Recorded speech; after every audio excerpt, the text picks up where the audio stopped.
Story 1. The Singing Cave.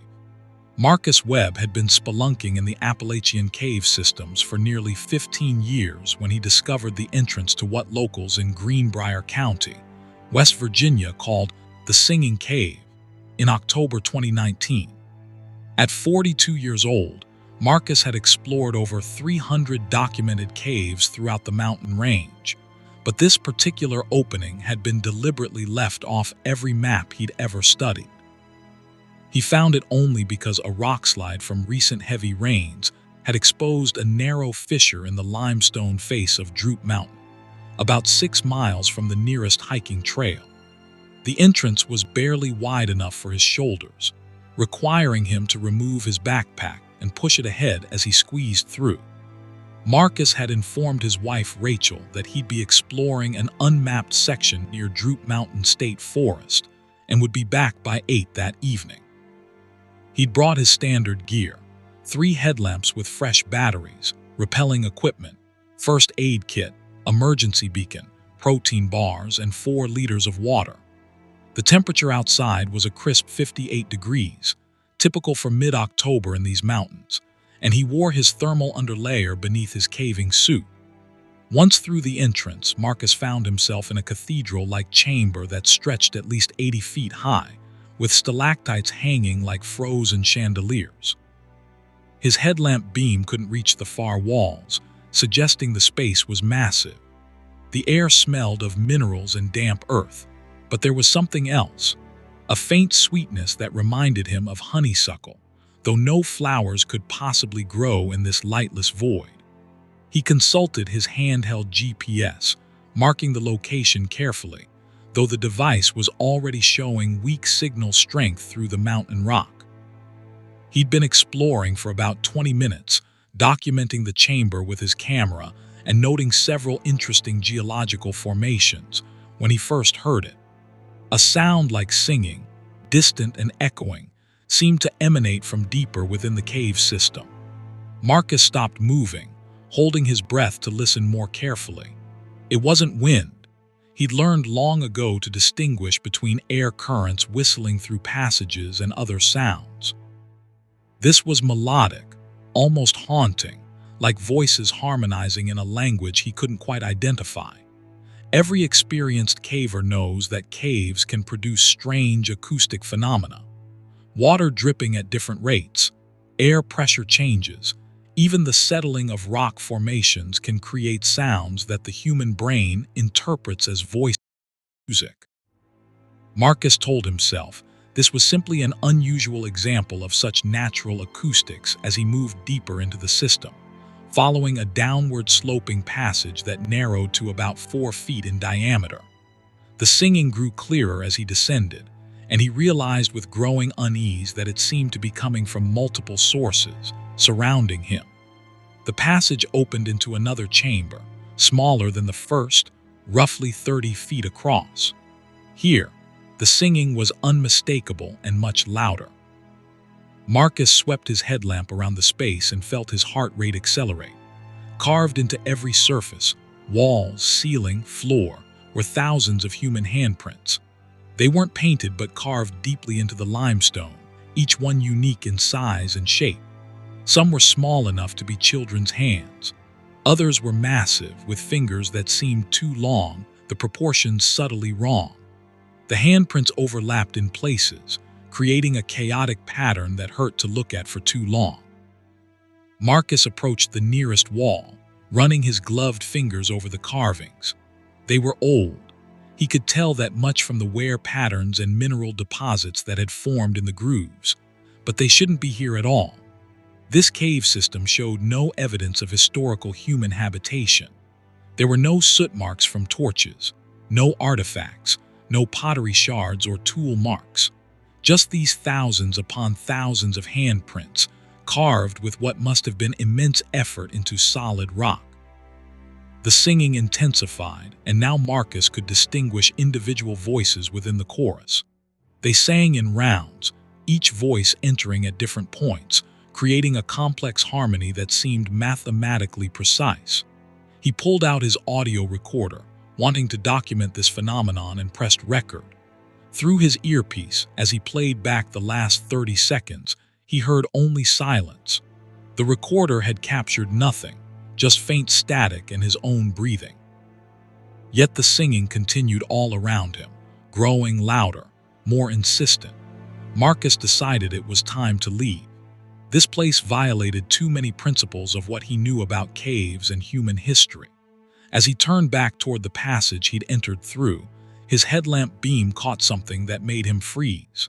In the center of the chamber floor, there was a perfectly circular depression about 10 feet in diameter. He hadn't noticed it when he'd first entered because he'd been focused on the walls. Now approaching carefully, he saw that it was deep. His light couldn't find the bottom. The singing seemed to be rising from this pit, dozens of voices echoing up from somewhere far below. He knelt at the edge, shining his light downward.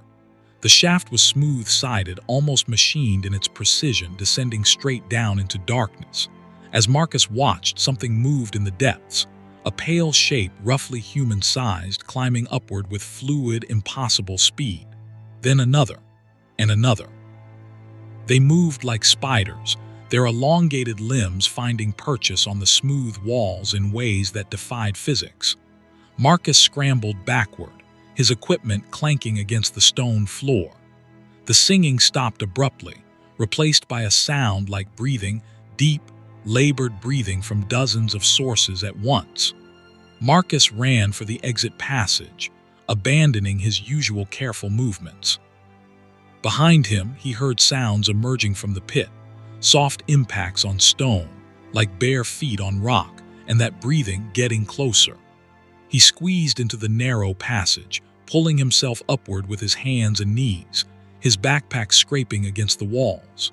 The breathing followed him, echoing through the tunnel, sometimes seeming to come from ahead of him rather than behind. When he reached the cathedral chamber, Marcus paused to catch his breath and grab his backpack properly. His hands were shaking as he shrugged it on.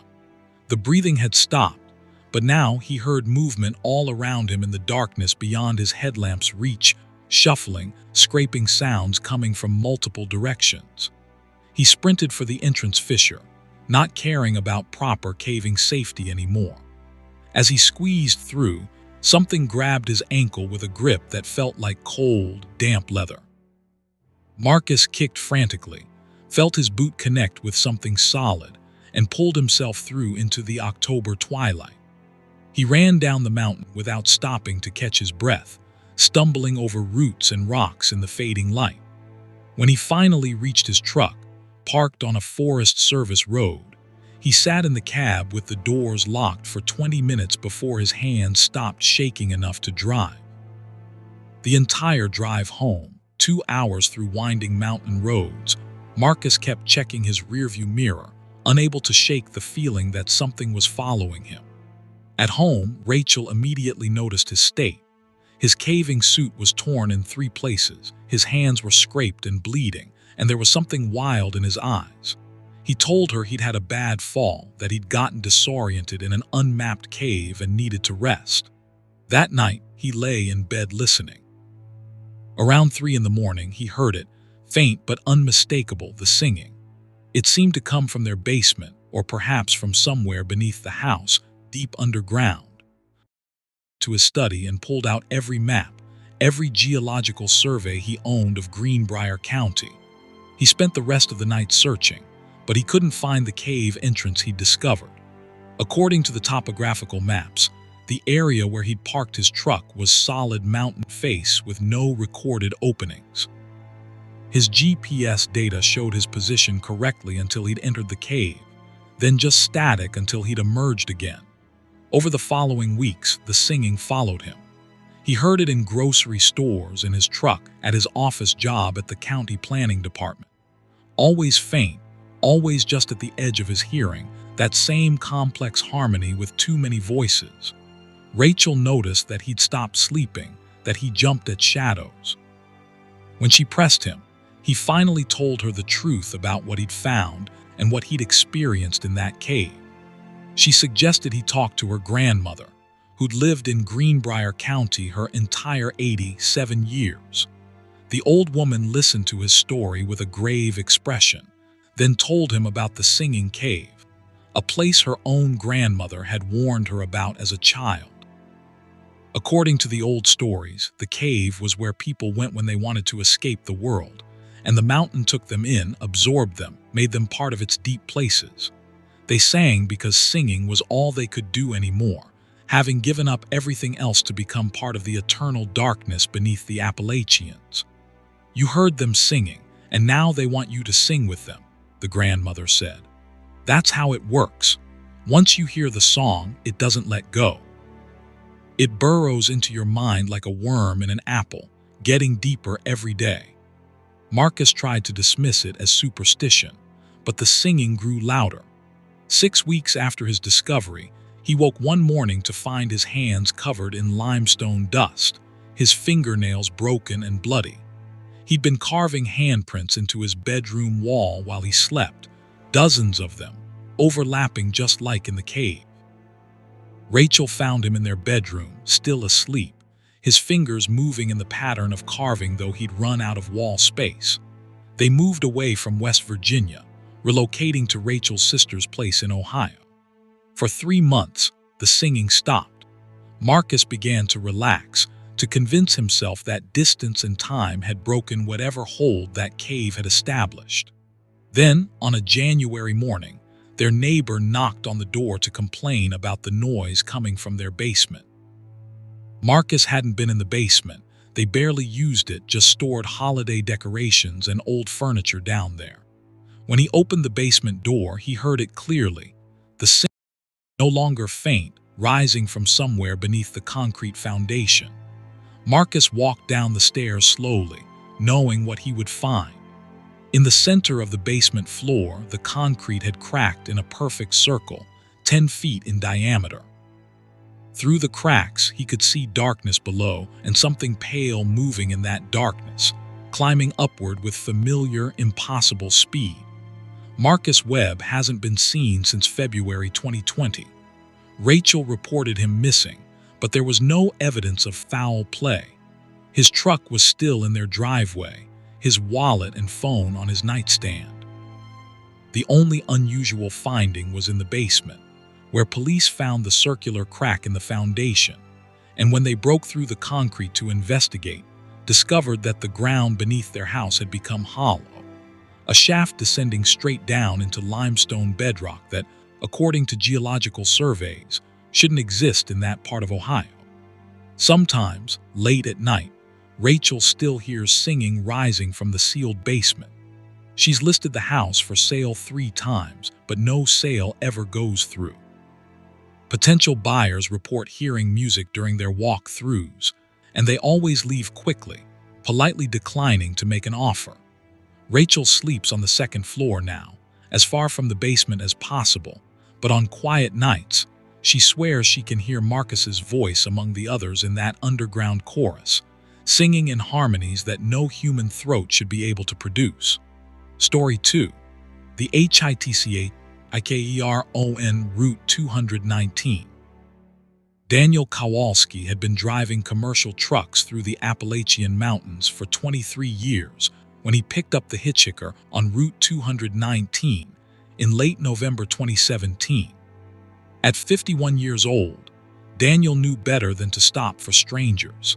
Company policy strictly forbade it, and he'd heard enough horror stories from other drivers about hitchhikers who turned violent or were running from the law. But there was something about the young woman standing on the shoulder of the road, just south of the Maryland-West Virginia border, that made him pull over despite his better judgment. She looked no more than 19 or 20, wearing a pale blue dress that seemed far too thin for the 30-degree weather and light snow flurries swirling through the November darkness. Her dark hair hung loose around her shoulders, and she carried no bag, no coat, nothing that suggested she'd been prepared for travel. Daniel activated his hazard lights and brought his 18-wheeler to a stop about 20 feet past where she stood. He watched in his mirror the passenger side, moving with a strange, gliding walk that didn't quite match the rhythm of normal human stride. When she climbed up into the cab, Daniel got his first good look at her face. She was beautiful in an old-fashioned way, features that reminded him of photographs from the 1940s or 1950s, all clean lines and clear eyes. But her skin had an odd pallor, almost grayish in the cab's interior lights, and when she smiled at him in thanks, her teeth seemed too white, too perfect, like dentures in a too young face. "Thank you for stopping," she said, her voice carrying an accent he couldn't quite place, something rural Appalachian but with strange inflections on certain words. "I've been walking for such a long time. I need to get to Elkins." "Do you know Elkins?" Daniel nodded. Elkins, West Virginia was about 40 miles south of their current position. He was heading that direction anyway, hauling a load of manufactured goods from Pittsburgh to a distribution center in Elkins. "I'm going right through there," he said. "You'll freeze to death in that dress, though. There's a blanket behind the seat if you want it." She reached back and pulled the wool blanket around her shoulders, but Daniel noticed she didn't seem cold. No shivering, no hugging herself for warmth. None of the signs he'd expect from someone who'd been standing in freezing weather wearing summer clothes. He put the truck in gear and pulled back onto Route 219, heading south through the darkness. The highway wound through dense forest here, climbing and descending the mountain ridges with tight curves that required his full attention. They drove in silence for about 10 minutes before she spoke again. "Do you know what year it is?" Daniel glanced at her, surprised by the odd question. "It's 2017. November 28th, 2017. Why?" The young woman didn't answer immediately. She stared out the windshield at the snow-dusted road unwinding before them, her expression unreadable. Finally, she said, "That's much longer than I thought. 63 years. I've been walking for 63 years." Daniel felt a chill run down his spine that had nothing to do with the temperature outside. He'd heard plenty of strange things from hitchhikers over the years.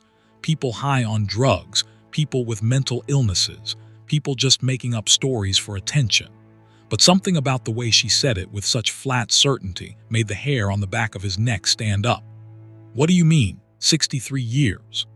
I died on this road in 1954, she said, still staring forward. November 28th, 1954. It was snowing, just like tonight. My name is Sarah Bridger, 18 years old. My boyfriend Bobby had been drinking at a bar in Thomas, that's up in Tucker County. We'd been fighting because he wanted to get married and I wanted to go to college. On the way home, he was driving too fast and too angry and he lost control on one of the curves. The car went off the road and down the embankment. Bobby died instantly. I was thrown from the vehicle. Daniel's hands tightened on the steering wheel.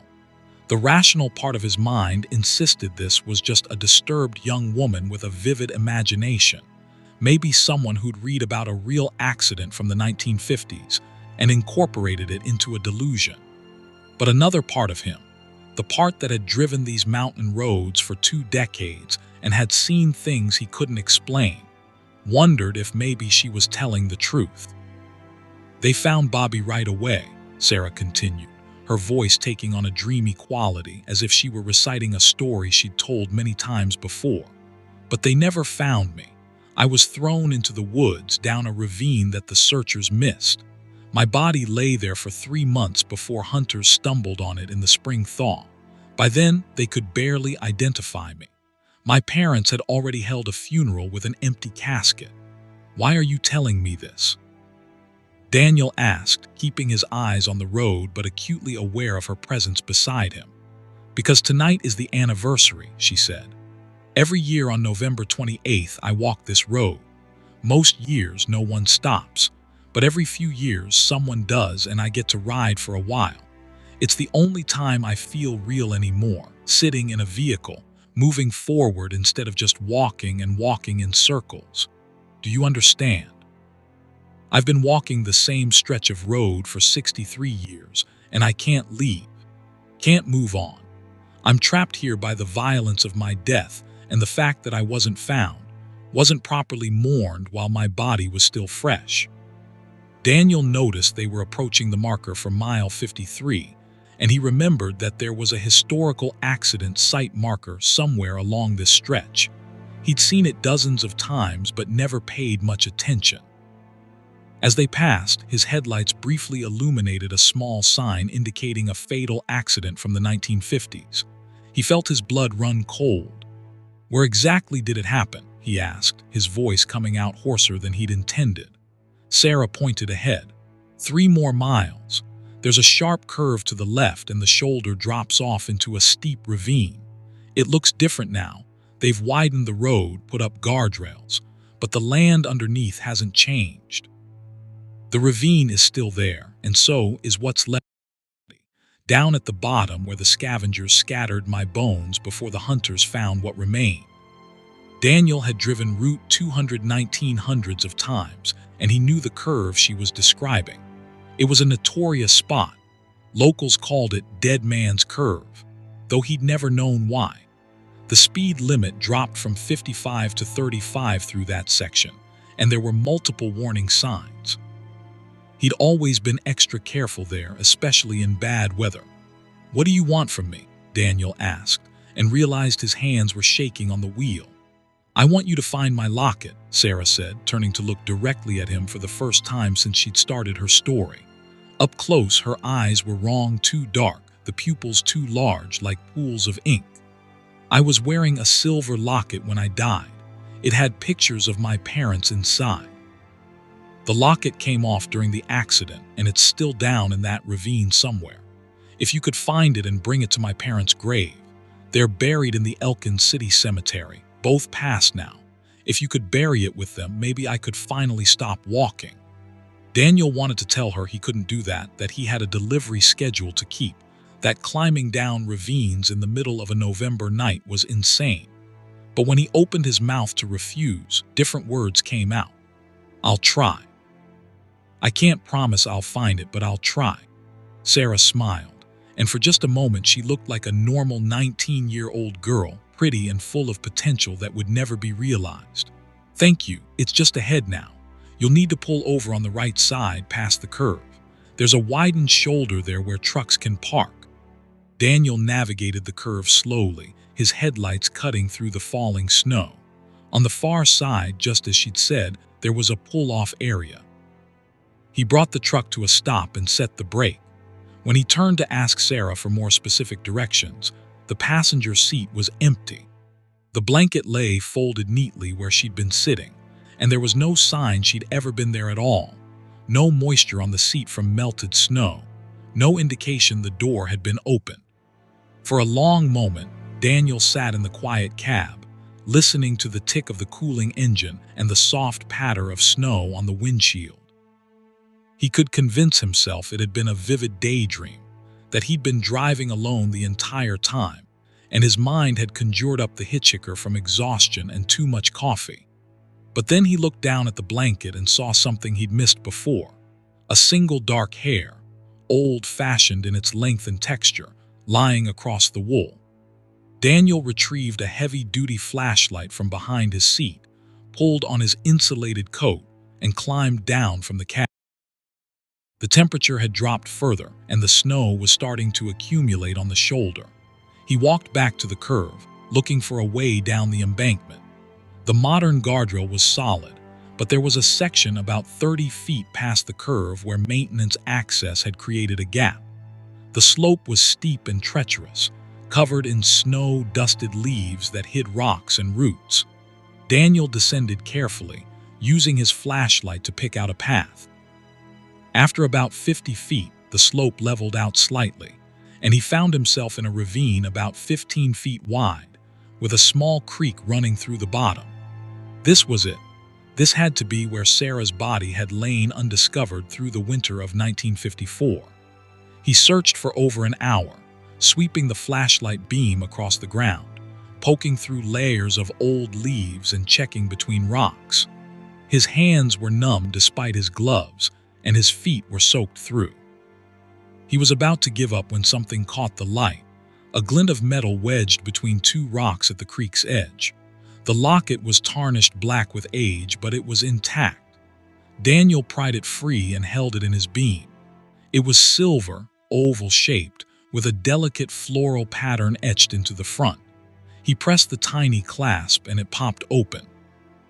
Inside were two small photographs, faded and water-damaged but still visible. A stern-faced man and a woman with kind eyes, both dressed in clothes from the early 1950s. Daniel climbed back up to the road, his prize clutched in his half-frozen hand. When he reached his truck, he sat in the cab for a few minutes, letting the heater thaw his fingers. He placed the locket carefully in his glove compartment, then pulled out his phone and did a search for Sarah Bridger 1954 West Virginia accident. The results made his breath catch. There she was, a newspaper article from the Cumberland Times-News, dated April 12, 1955. Body of missing woman found. Sarah Elizabeth Bridger, 19, of Elkins, WV, whose body was found by hunters last week in a ravine off Route 219, has been positively identified through dental records. Miss Bridger had been missing since November 28, 1954, when she and her boyfriend Robert Bobby McKenzie, 22, failed to return from an evening in Thomas, WV. Mackenzie's body was discovered in his vehicle at the bottom of a ravine the day after they went missing, but Miss Bridger's body was not located until last week, approximately 100 yards from the. Authorities believe she was thrown from the car during the accident and died of exposure and injuries. Her parents, Robert and Martha Bridger, expressed relief at finally being able to lay their daughter to rest properly. There was a photograph with the article, a young woman who looked exactly like his hitchhiker, wearing the same pale blue dress, the same style of dark hair, the same otherworldly beauty. Daniel completed his delivery to Elkins in a daze. Afterward, instead of heading to the truck stop where he usually spent the night, he drove to Elkins City Cemetery. It was nearly midnight, but the cemetery gate was open. He parked outside and walked through the rows of headstones with his flashlight, searching for the Bridger family plot. He found it in the older section of the cemetery, 3 headstones closed together. Robert Bridger died 1972, Martha Bridger died 1979, and between them a smaller stone, Sarah Elizabeth Bridger 1935-1954, beloved daughter, lost but not forgot. Daniel knelt in the snow beside Sarah's grave. Using a small folding shovel from his truck's emergency kit, he dug a hole about 6 inches deep at the base of her headstone. He placed the locket inside, then covered it over and patted the earth firm. As he stood, he felt a change in the air, a warmth that had nothing to do with temperature, a sense of something releasing, letting go. "You can rest now," he said quietly to the night. "You've been found, you've been remembered, you can rest." A gust of wind stirred the falling snow, and for just a moment, Daniel thought he heard a young woman's voice whisper, "Thank you." Then there was only the silence of the cemetery and the soft accumulation of snow on frozen ground. Daniel never picked up another hitchhiker during his remaining years as a truck driver. He retired in 2021 and moved to Florida, as far from the Appalachian Mountains as he could get. But sometimes on November 28th, no matter where he is, he thinks about Sarah Bridger walking her eternal road. And he hopes that his actions that night were enough, that she finally found peace, that she was no longer trapped in that endless loop of walking and waiting and remembering her violent death. He tells himself it worked, that she's at rest now. But late at night, when he can't sleep, a small part of him wonders if she's still out there on Route 219, waiting for someone else to stop, still searching for closure that may always remain just out of reach. And he wonders if the locket is real, or if it too was part of the haunting, a ghost object that returned to the spirit world as soon as he walked away from that grave, leaving Sarah to continue her endless walk through the cold Appalachian darkness. Story 3. The Cabin on Blackwatr Mountain. Alina Pritchard found the cabin while hiking the Blackwater Canyon Trail in Monongahela National Forest during the summer of 2016. At 34 years old, Alina was an experienced backcountry hiker who completed portions of the Appalachian Trail and regularly took solo trips through remote wilderness areas. She'd planned a 4-day excursion through the forest, carrying full camping gear and enough freeze-dried meals to last 6 days in case of emergency. The weather forecast had been perfect: clear skies, temperatures in the 70s, low humidity. On her second day, about 12 miles from the nearest trailhead, Alina decided to explore a section of old-growth forest that lay off the marked trail. She'd researched the area extensively and knew that these mountains held remnants of pre-industrial age homesteads, abandoned when the timber industry collapsed in the 1930s and families moved away to find work. Most of these old home sites were barely visible now, just some moss-covered foundation stones and maybe a chimney stack if you were lucky. The cabin she found was different. It stood intact in a small clearing, surrounded by massive hemlock trees that must have been 400 years old. The structure was built from hand-hewn logs, chinked with what looked like a mixture of clay and moss, with a stone chimney rising from one end. The roof was made of wooden shingles, weathered silver gray but showing no obvious holes. A small front porch sagged slightly to one side, and the single window visible from her approach had glass panes, remarkably still intact despite what must have been decades of abandonment.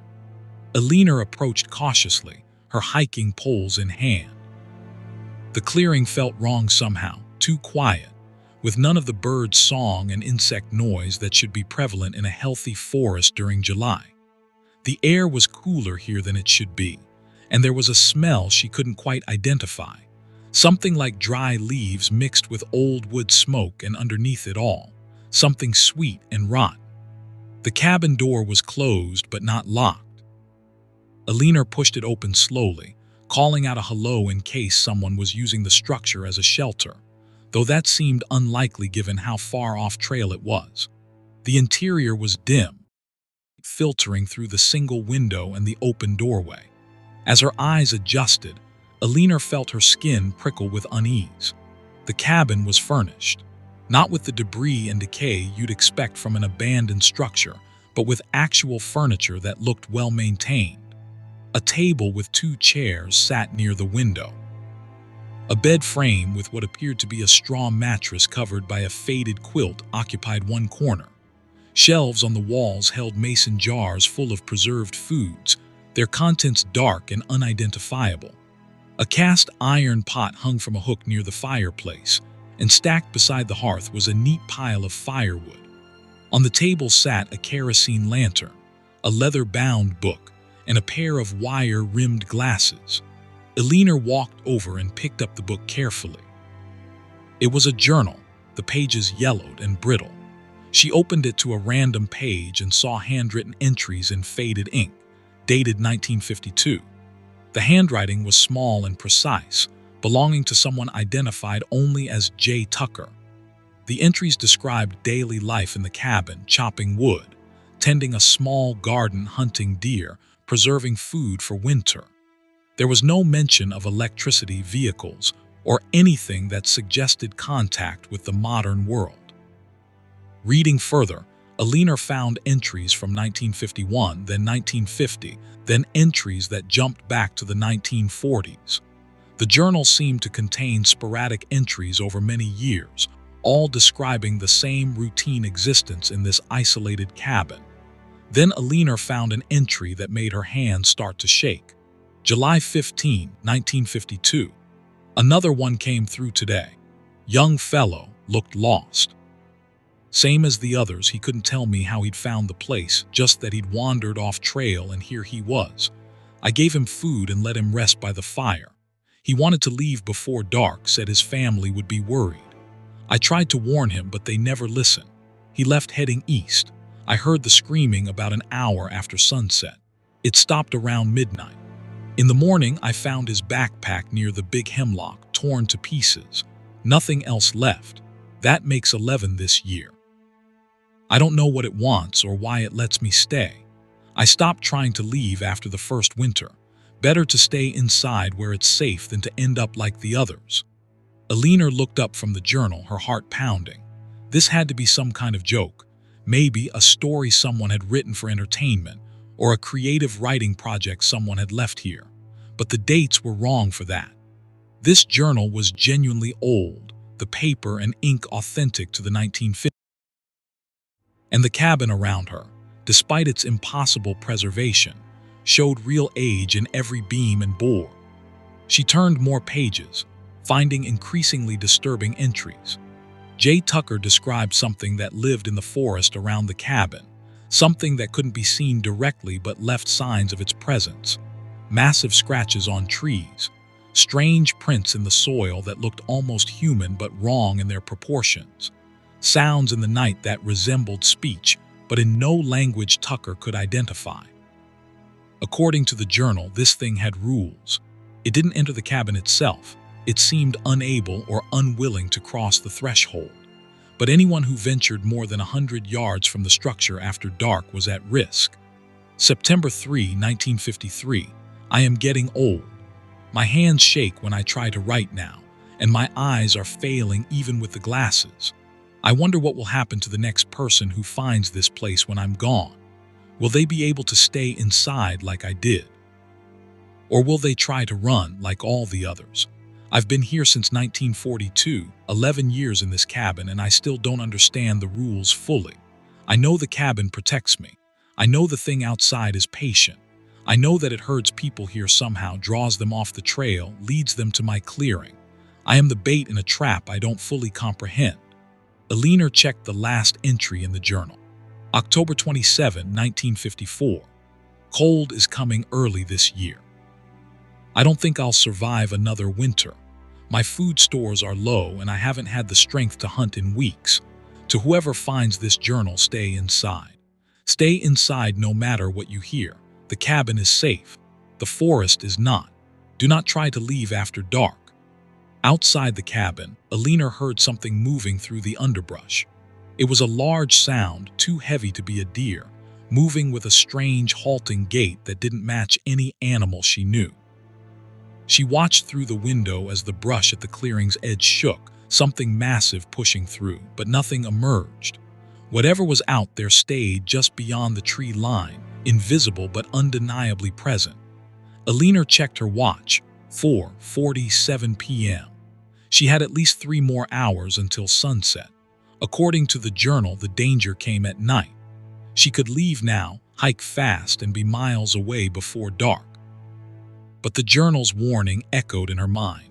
People who tried to leave after finding the cabin ended up torn apart in the woods.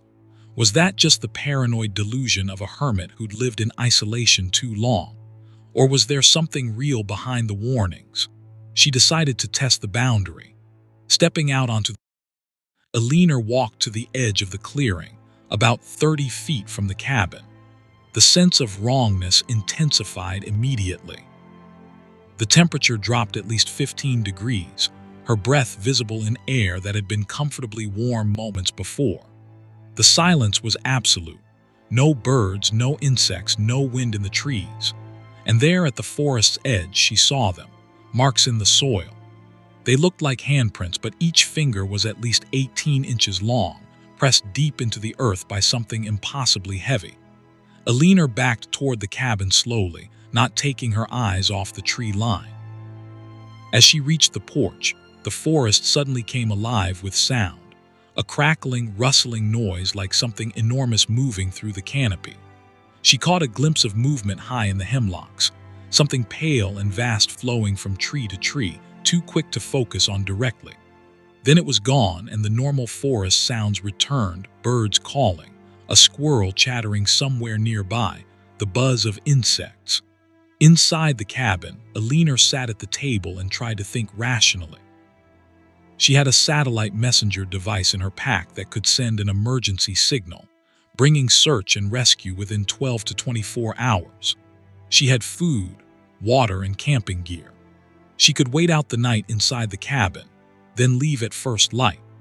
The logical part of her brain insisted that this was all explainable. An old hermit's journal, coincidental timing of wildlife movement, her own imagination amplified by isolation, and an admittedly creepy abandoned structure. But another part of her, the part that had kept her alive during close encounters with bears and near falls on icy trails, screamed that she was in genuine danger. That part told her that Jay Tucker's warnings were real, that something ancient and hungry haunted this forest, and that she'd been herded here deliberately by a force she didn't understand. As sunset approached, Alina made preparations. She moved the table against the door, though it had no lock. She built a fire in the fireplace using the stacked wood, more for psychological comfort than warmth.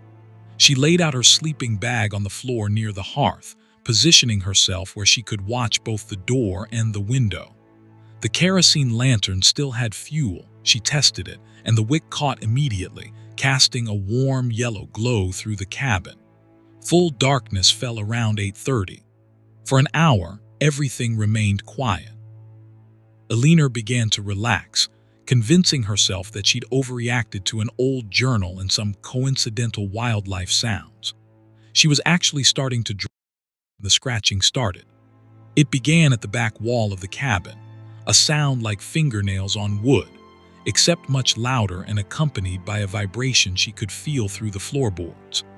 The scratching moved along the wall, slow and deliberate, as if something outside was testing the structure's soundness. Alina sat frozen in her sleeping bag, watching the log walls as the scratching continued around the cabin's perimeter. Then came the voice. It sounded like it was coming from just outside the window, and it spoke in a whisper that seemed to bypass her ears and echo directly in her skull. Alina, Alina Pritchard. Come outside, Alina. There's someone here who needs your help. They're hurt. Please come out. How did it know her name? Her ID was in her pack, but there was no way anyone could have looked through her things. Unless something had gone through her pack while she was reading the journal while she'd been distracted. Alina felt her rational mind straining to process what was happening. Alina, please, I'm hurt so badly. I fell on the trail. I need help. Please come out. The voice changed pitch and tone, becoming pleading, desperate. It sounded exactly like her sister Jennifer, matching every inflection perfectly. Ellie, it's Jen. I came looking for you when you didn't check in. I'm hurt. Please help me. Alina knew with absolute certainty that her sister was in Baltimore, probably sitting on her couch watching television, completely safe. Whatever was outside could somehow access her memories, pull out information about people she cared about, and use it to lure her out. She pressed her hands over her ears, but the voice continued, undiminished. The night stretched on endlessly. The voice changed dozens of times. Her mother, her ex-boyfriend, childhood friends, co-workers. Each voice was perfect in its imitation, and each begged her to come outside to help with increasingly graphic descriptions of injuries and suffering. Around midnight, the voice gave up on imitating people she knew and simply began describing what it would do if she came out. The descriptions were horrific, anatomically creative, spoken in a flat monotone that was somehow more terrifying than any amount of aggressive threat. Around 3 in the morning, something began pushing against the door. The table Alina had braced against it scraped backward inch by inch, the wood groaning under pressure from outside. Alina grabbed the table and pushed back with all her strength, her boots sliding on the floor as whatever was outside increased its pressure. For 10 minutes they fought in silence, Alina straining against the table, the unseen thing pushing the door. The pressure released suddenly, and Alina fell backward, gasping. The rest of the night passed in terrible silence. Alina couldn't sleep, just sat with her back against the hearthstones, watching the door and window for any sign of intrusion. When dawn finally came, gray light filtering through the window, she'd never been so grateful to see morning. Alina packed her gear with shaking hands, took one last look at the journal still lying on the table, and stepped outside. The clearing looked completely normal in the morning light. No tracks, no disturbance in the vegetation, no sign that anything unusual had occurred.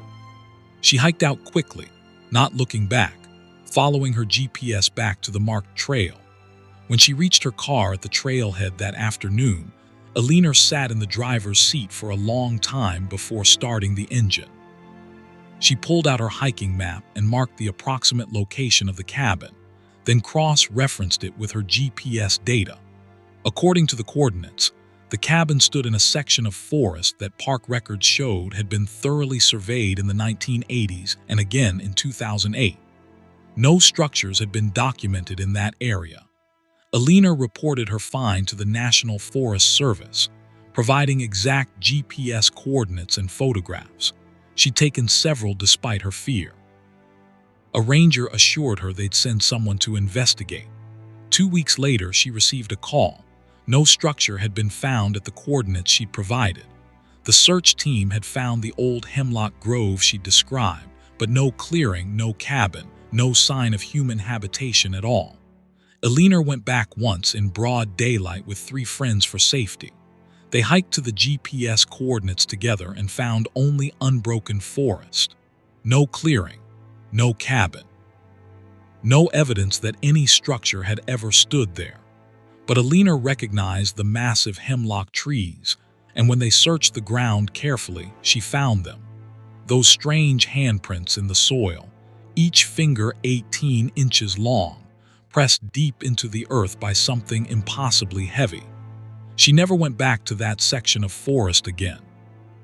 Sometimes she wonders if the cabin is still there, just waiting for the next solo hiker to wander off trail, or if it appears and disappears according to some cycle she doesn't understand. And late at night, she sometimes hears that voice calling her name, feels that pressure against a door she's no longer behind, and she wonders if part of her is still in that cabin, still braced against that table, still waiting for a dawn that never quite arrives. Story 4. The Mine Under Coal Creek. Brennan had been a coal mine safety inspector for the West Virginia Department of Environmental Protection for 19 years when he received the call about Coal Creek Mine No. 7 in October 2018. At 46 years old, Thomas had inspected hundreds of active and abandoned mines throughout the southern Appalachians, documenting safety violations, assessing structural integrity, and occasionally investigating accidents. The Coal Creek Mine was listed in state records as abandoned in 1987, sealed and monitored, but recent reports from locals suggested someone had breached the seal and was accessing the tunnels. Coal Creek Mine No. 7 sat in a hollow about 8 miles outside the town of Beckley, accessible only by a deteriorating gravel road that wound through steep forested ridges. The mine had been a small operation, never employing more than 40 men at its peak, producing low-grade bituminous coal for 31 years before economic pressures forced its closure. According to the files Thomas reviewed, the mine had a relatively clean safety record, only 2 deaths over its operational lifetime, both from equipment accidents rather than collapses or gas explosions. Thomas arrived at the site on an overcast Thursday morning, accompanied by State Trooper James Holcomb, who'd been assigned to the case after locals reported seeing lights moving in the sealed mine entrance at night. The steel door that had been installed in 1987 to seal the mine had been cut through with what looked like an acetylene torch. The edges of the metal peeled back to create an opening large enough for a person to walk through. Could be kids exploring, Trooper Holcomb suggested, shining his flashlight into the darkness beyond the breached seal. Or maybe someone thinks there's salvageable equipment inside worth money. Either way, it's dangerous. If someone gets hurt in there, the state's liable. Thomas agreed but had a different concern. The files mentioned that Coal Creek No. 7 had intersected with much older workings during excavation in 1973, tunnels that predated modern mining operations by at least a century, possibly dating back to the Civil War era, when coal had been mined using crude hand tools. Those old tunnels hadn't been properly surveyed or mapped, and the 1973 reports included notes about unusual acoustic phenomena and several miners refusing to work in sections near the intersection with the old workings. Equipped with gear, helmets with mounted lights, atmospheric sensors for detecting dangerous gases, repelling equipment, first aid kits, and radio transceivers, Thomas and Trooper Holcomb entered the mine. The main tunnel was reinforced with steel I-beams and looked structurally sound despite 30 years of abandonment. They followed the rail tracks that had once carried coal cars, their boots crunching on loose stones and coal dust. About 200 yards into the mountain, they found the first sign of recent occupation. A camping setup including a sleeping bag, portable propane stove, several cases of bottled water, and boxes of canned food. But there was something odd about the arrangement. Everything was covered in a thick layer of dust, suggesting it had been there for months rather than the weeks since locals had first reported seeing lights.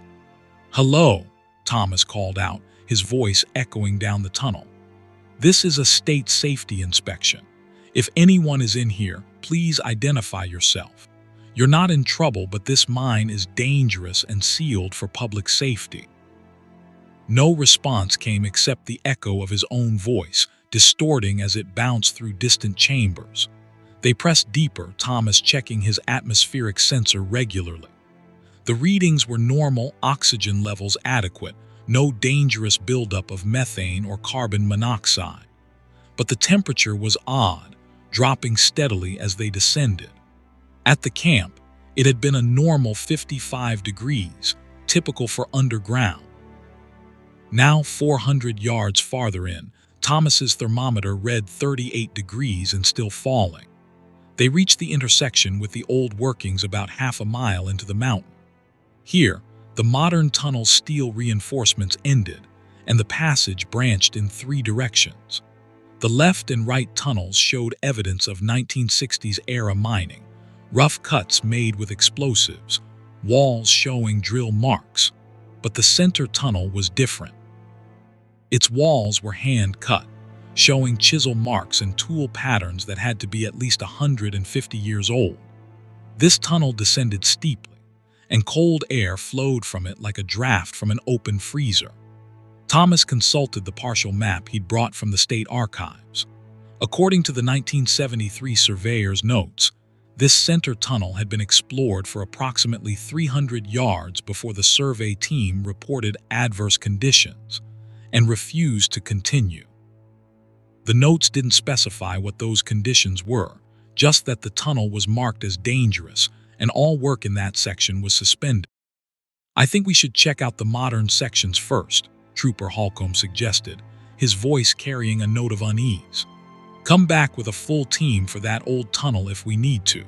Thomas agreed, but as they turned toward the right-hand tunnel, they heard it, a sound like voices singing, distant and echoing, coming from the depths of the old hand-cut tunnel. Both men froze, listening. It wasn't singing exactly, more like chanting, rhythmic and repetitive in no language Thomas recognized. The sound would swell for a few seconds, then fade almost to silence, then swell again, as if carried on waves of that cold air flowing from the depths. "What the hell is that?" Holcomb asked, his hand unconsciously moving to the pistol on his belt. Thomas didn't answer. He was staring into the darkness of the old tunnel, his headlamp beam swallowed by the blackness just yards from where they stood. Every instinct told him to leave, to get back to the surface and seal this mine properly with concrete if necessary. But professional duty warred with instinct. If someone was down there, possibly hurt or in danger, he couldn't just abandon them. "We go down 200 yards, Thomas decided. "If we don't find anyone, we come back with more people and better equipment."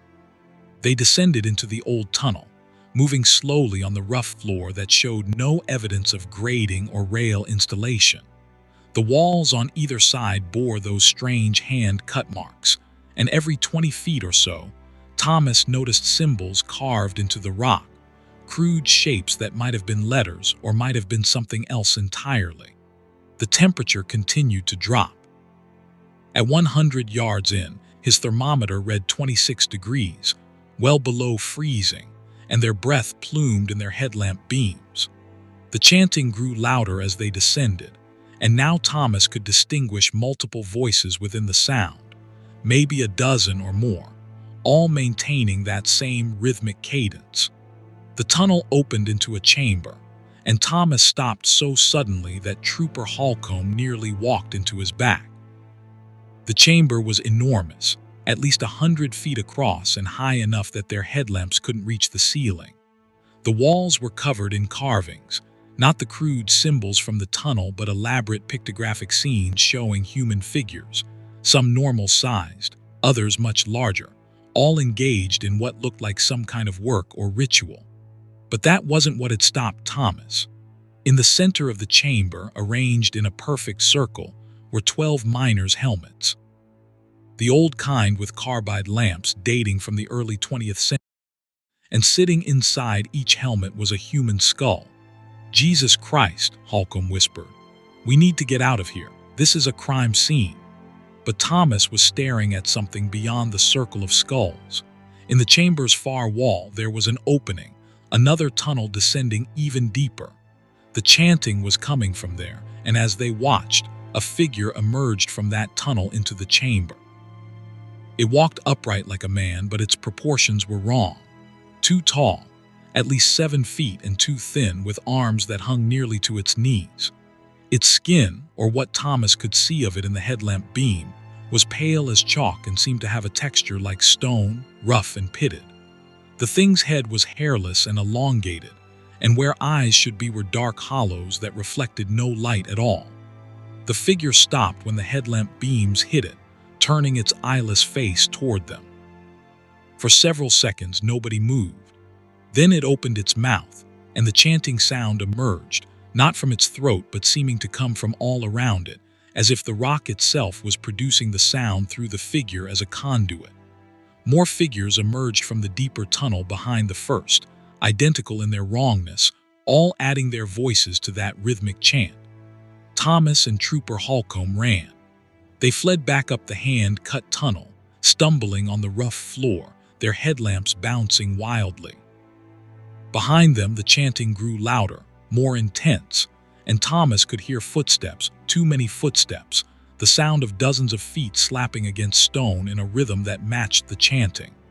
They reached the intersection with the modern tunnels and kept running, following the rail tracks back toward the entrance. Thomas's lungs burned, his legs aching from the sprint, but terror kept him moving.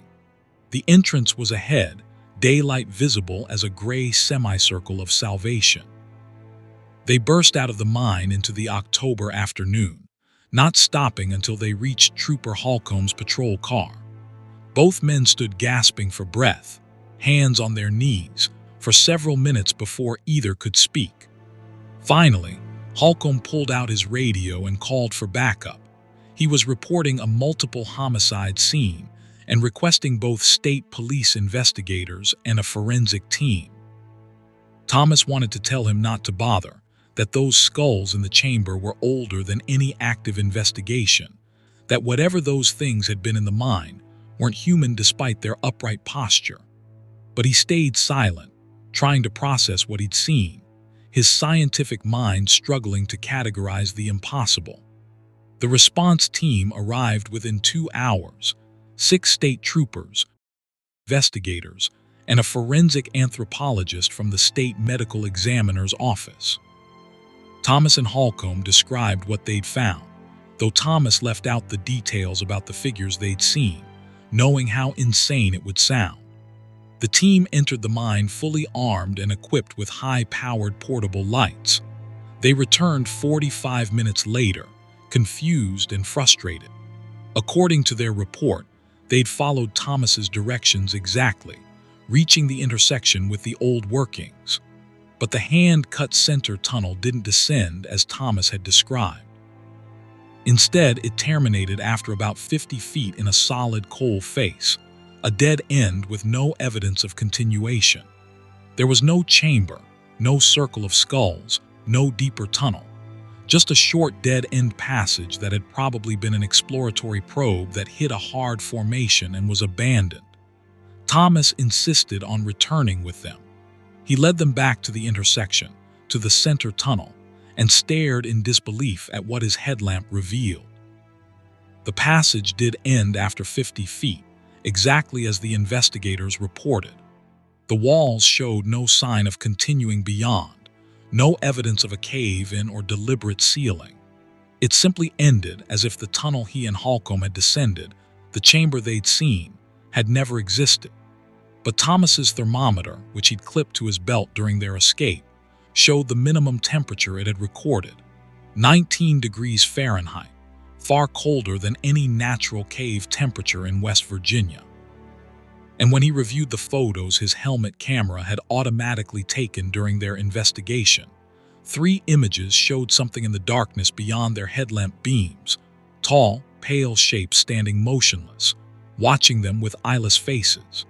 The Coal Creek Mine number 7 was sealed properly this time, with 3 feet of reinforced concrete poured into the entrance tunnel. The camping gear found inside was analyzed. It had belonged to a teenager who'd gone missing in 1994, never found. The investigation concluded that he died of exposure while exploring the mine, though they never located his remains. Thomas Brennan transferred to a different division of the Department of Environmental Protection 2 months later, requesting assignment to surface mining inspections only. He still has nightmares about that chamber, about the circle of skulls, about those figures emerging from impossible depths. And sometimes, late at night, he hears that chanting, rhythmic and eternal, coming from somewhere deep below, where things that were never quite and ancient workings in the endless dark beneath the Appalachian Mountains. Story 5. The Vanishing House on Tuckahoe Road. Rebecca Santos bought the 1920s farmhouse on Tuckahoe Road in Berkeley County, West Virginia in March 2015, looking for a quiet place to work on her second novel after the success of her mystery debut had given her enough income to quit her day job.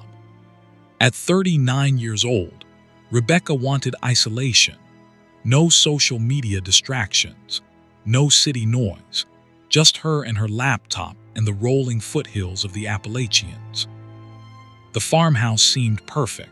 3 bedrooms, original hardwood floors, a large wraparound porch, and 10 acres of overgrown fields and forest. The price had been surprisingly low, just $87,000, but the real estate agent explained that the property had been on the market for 18 months with no serious offers. People in the area considered Tuckahoe Road unlucky. Rebecca dismissed the superstition.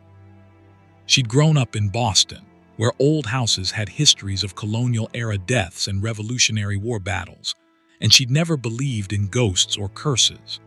The farmhouse was solid, the inspection had found only minor issues, and the isolation was exactly what she needed to focus on her work. She moved in on April 1st, bringing only essential furniture, her writing desk, several boxes of books, and her elderly cat, Morrison, named after Toni Morrison. The first 2 weeks were perfect. Rebecca established a routine. Wake at 7, coffee and breakfast on the porch, write from 9 to 1, lunch, afternoon walk through the property, more writing from 3 to 6, dinner, reading until bed. The words flowed easily in the quiet house, and her second novel began taking shape much faster than she'd anticipated. The first strange thing happened on April 18th. Rebecca had been working in the second-floor bedroom she'd converted into an office, typing steadily for about 3 hours. When she finished a chapter and looked up from her laptop, she noticed that the room's window was showing a different view than it should. Her office window faced south, overlooking the overgrown front yard and Tuckahoe Road beyond. But now, when she looked out, she saw dense forest, old-growth trees massive and close together, with no sign of the road or the cleared yard. Rebecca stood and walked to the window, pressing her face close to the glass. The forest was undeniably there, vivid and detailed, with moss-covered rocks visible between the tree trunks and ferns growing in thousands. She blinked several times, rubbed her eyes, and looked again. The view hadn't changed. She rushed downstairs and out the front door onto the porch. The yard was exactly as it should be. Overgrown grass and weeds, the gravel driveway, Tuckahoe Road visible beyond the property line. She went back inside, climbed the stairs, and looked out the office window again. The forest was gone. The window showed the correct southward view of the yard and road. Rebecca told herself she'd been staring at her laptop screen too long. That eye strain had caused a momentary visual distortion. She took a break, went for her afternoon walk, and didn't think about it again until it happened the second time. 3 days later, she came downstairs for breakfast and found that the kitchen was different. Not dramatically. The layout was the same, the appliances in their proper places, but the walls were a different color. Instead of the pale yellow she'd chosen when she'd repainted the week after moving in, they were now a dark green. And the window over the sink, which should show the backyard with its old barn and tree line, instead showed that same impossible forest. This time, Rebecca didn't dismiss it. She pulled out her phone and took pictures of the green walls, of the forest view through the window. Then she walked outside and around to the back of the house. The kitchen window was there, showing the interior she'd just left, and when she stood on her toes to peer through, she could see the dark green walls. But from outside, looking past her own reflection, she also saw the familiar pale yellow walls, as if two versions of the kitchen occupied the same space simultaneously. Rebecca drove into town and bought a notebook specifically to document what was happening. That evening, she wrote down both incidents in detail, including dates, times, and exactly what she'd observed. She also researched the house's history at the Berkeley County Library, going through old property records and newspaper archives. The farmhouse had been built in 1923 by a family named Hargrove. They'd lived there for 7 years before the entire family, parents and 3 children, disappeared in the summer of 1930. Neighbors reported that they simply weren't there one morning when the mail carrier tried to deliver a package. The house was empty, with half-eaten food on the kitchen table and personal belongings still in the closets.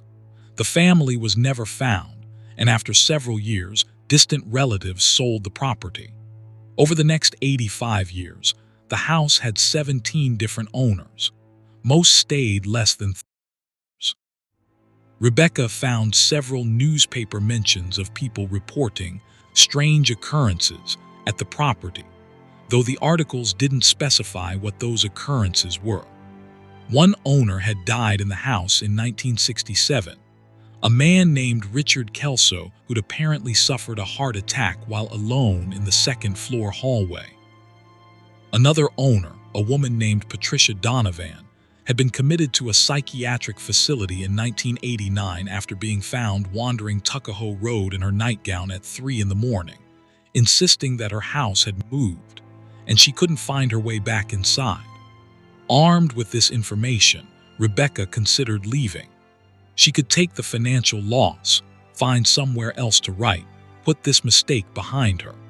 But curiosity won over fear. She was a mystery writer, trained to investigate puzzles, and this house presented the most fascinating puzzle she'd ever encountered. The incidents increased in frequency. Sometimes she'd enter a room and find it furnished differently, not with her furniture moved but with completely different pieces, antique items she didn't own. Once she came downstairs in the morning and found the living room arranged as it might have been in the 1920s, with a horsehair sofa, a Victrola record player, and framed photographs on the mantel showing the Hargrove family. She took pictures with her phone, then went back upstairs. When she came down 10 minutes later, her own furniture had returned. The views from the windows became increasingly unreliable. Sometimes they showed the correct exterior. Sometimes they showed that primordial forest. And sometimes they showed other things. A dirt road where Tuckahoe Road should be, horse-drawn wagons passing by. Once, looking out the kitchen window at what should have been midday, Rebecca saw the backyard at night, with dozens of figures moving through the darkness carrying torches, their shadows long and distorted. Morrison, her cat, reacted to the changes before Rebecca could see them. He'd been a calm, elderly animal, but now he'd suddenly bristle and yowl at empty rooms, or refuse to enter certain areas of the house. Several times, Rebecca watched Morrison staring intently at a doorway, his body tense, as if watching something move through the space, something Rebecca couldn't see. In early May, Rebecca woke at 2:17 a.m. to the sound of voices downstairs. She grabbed her phone and called 911, whispering that there were intruders in her house. Then she crept to the bedroom door and listened. Clearer now, a family conversation, with children's laughter and a woman calling someone to dinner. Rebecca recognized the names from her research. Elizabeth Hargrove calling to her children, Anne, Michael, and Thomas. She should have waited for the police. Instead, driven by that same curiosity that had kept her in the house despite everything, Rebecca crept down the stairs. The living room was full of people. The Hargrove family, dressed in 1920s-era clothing, eating dinner at a table that shouldn't exist. They looked solid, real, not translucent or glowing like ghosts in movies. Elizabeth Hargrove was cutting a roast, serving portions to her children. The father, whose name Rebecca couldn't remember from the records, sat reading a newspaper dated July 3, 1930. Rebecca stood frozen on the stairs, watching this impossible scene. Then young Anne Hargrove looked directly at her and smiled. "Hello," the girl said in a clear, sweet voice. "Are you the new ghost?" The other family members looked up, all turning to face Rebecca with expressions of polite interest. Elizabeth Hargrove stood, smoothing her dress. "Oh, my dear, you look so frightened. Don't be afraid. It's just that the house moves sometimes, you see. Through time, we think. We've been having dinner on July 3rd, 1930 for quite some time now. The same dinner over and over. We can't seem to reach July 4th. You're trapped here," Rebecca whispered, finding her voice. "You disappeared in 1930. Everyone thought you'd run away or been killed, but you've been stuck in some kind of loop." Mr. Hargrove nodded sadly. "We realized that something was wrong when we tried to leave for the Independence Day celebration in town. We got in our automobile and drove down Tuckahoe Road, but we always ended up back at the house. After a few dozen attempts, we stopped trying. We've accepted our situation. The house takes care of us. We have food, warmth, everything we need. It's just that time doesn't move forward anymore." "But I've seen other things," Rebecca said. "Other times, the forest that shouldn't be here. Things that look like they're from before your house was built." Elizabeth nodded. "Yes, the house is anchored to this spot, but the spot exists in many times. Sometimes we see them too, glimpses of what this place was before our home was built, what it might be in the future. And sometimes we see the others, the people who lived here after us. Brief flashes of different families, different furniture. They don't usually see us. You're the first in a very long time who's been able to perceive the overlaps clearly. Most people just feel uneasy, see little things that don't quite make sense. But you've stayed, and by staying, you've become more attuned to the house's nature." The police arrived then. Rebecca heard their knocking at the front door, their announcement of police. We got a 911 call. When she turned back to the living room, the Hargroves were gone. Her own furniture had returned, and the room was empty and dark except for the glow from her phone's screen. Rebecca let the police in, told them she'd had a nightmare and made the call before fully waking, apologized for wasting their time. After they left, she sat on her porch until dawn, trying to process what she'd learned. The house wasn't haunted in the traditional sense. It was somehow unstable in time, existing simultaneously in multiple eras, with the boundaries between those eras thin and permeable. The Hargroves weren't ghosts. They were people trapped in a single day that repeated endlessly. unable to move forward. And by living here, by staying despite the warnings, Rebecca was becoming part of that same trap. She left the next morning, packing only what she could fit in her car, abandoning most of her furniture and belongings. She didn't bother listing the house for sale. What would be the point? She'd lost her down payment and whatever equity she'd built, but she'd kept her freedom. Rebecca moved to a modern apartment in Hagerstown, Maryland, 40 miles from Tuckahoe Road. She finished her second novel, though she changed its subject matter completely. What she'd originally conceived as a murder mystery became instead a story about time, perception, and the thin places where reality bleeds through into other realities. The book was published in 2016 to critical acclaim. Rebecca never publicly discussed the real inspiration behind it, though she did return to Berkeley County once, in the summer of 2017, to drive past the farmhouse on Tuckahoe Road. The property was abandoned, the grass grown waist-high, the windows dark. A real estate sign in the front yard advertised the house for sale, price reduced to $62,000. As Rebecca sat in her car looking at the house, she saw movement in one of the upstairs windows. A young girl, Anne Hargrove, she was certain, stood looking out, her hand raised in a small wave. Rebecca waved back, then drove away. She's never returned, but sometimes she wonders how many versions of that house exist simultaneously on that plot of land, how many different families and eras overlap in that space. And she wonders if she'd stayed longer, whether she too would have become trapped in some endlessly repeating day, forever stuck in April 2015, typing the same chapter over and over while the house moved through time around her. Story 6. The Thing in Seneca Rocks.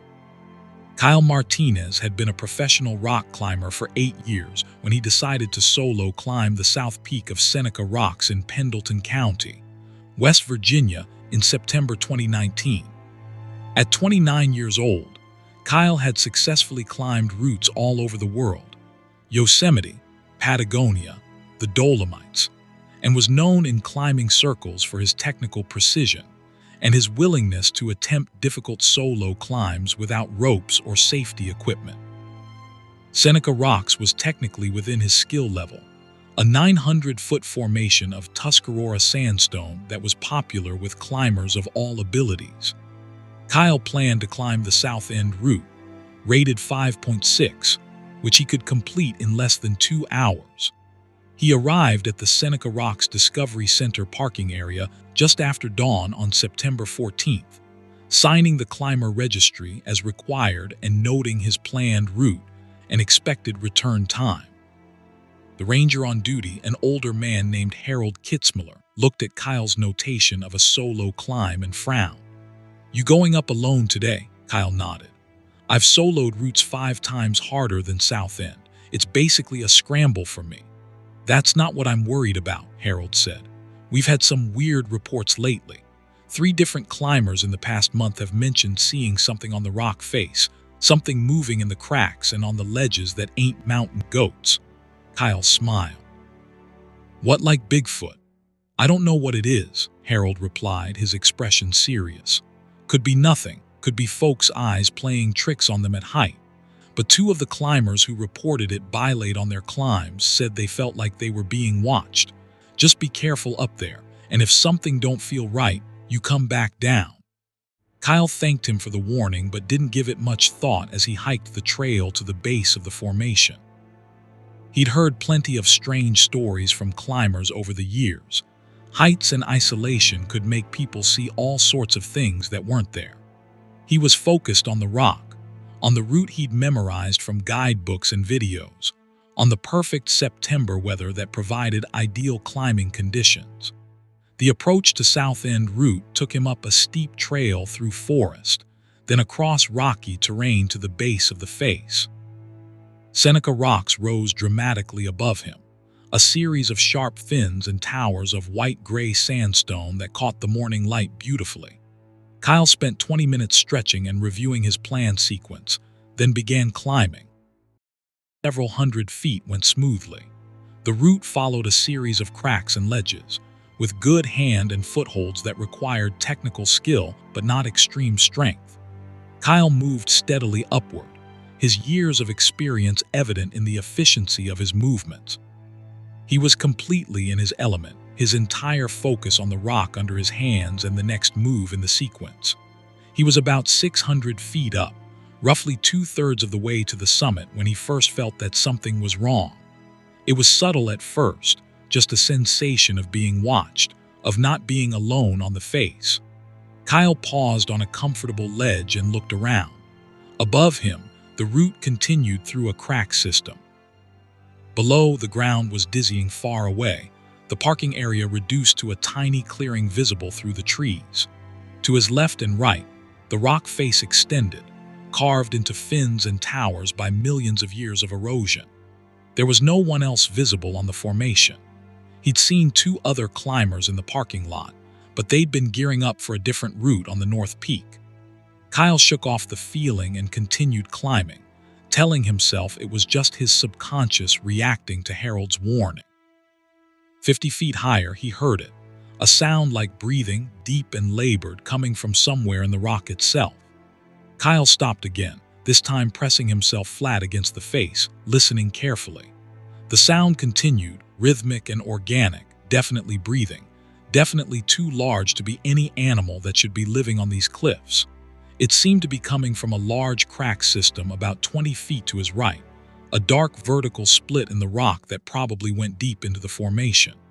"Hello." Kyle called out, his voice sounding small against the vast stone face.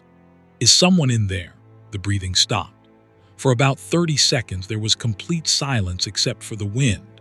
Then Kyle heard movement inside the crack, something scraping against stone, something large shifting position. A smell wafted out of the crack, carried by a gust of wind, rotting meat mixed with something mineral like sulfur. Kyle's training told him to climb down immediately. Solo climbing's first rule was that if conditions changed or anything felt wrong, you descended and tried again another day. But his pride warred with his training. He'd told Harold he'd be down in 2 hours. He'd signed the registry with confidence.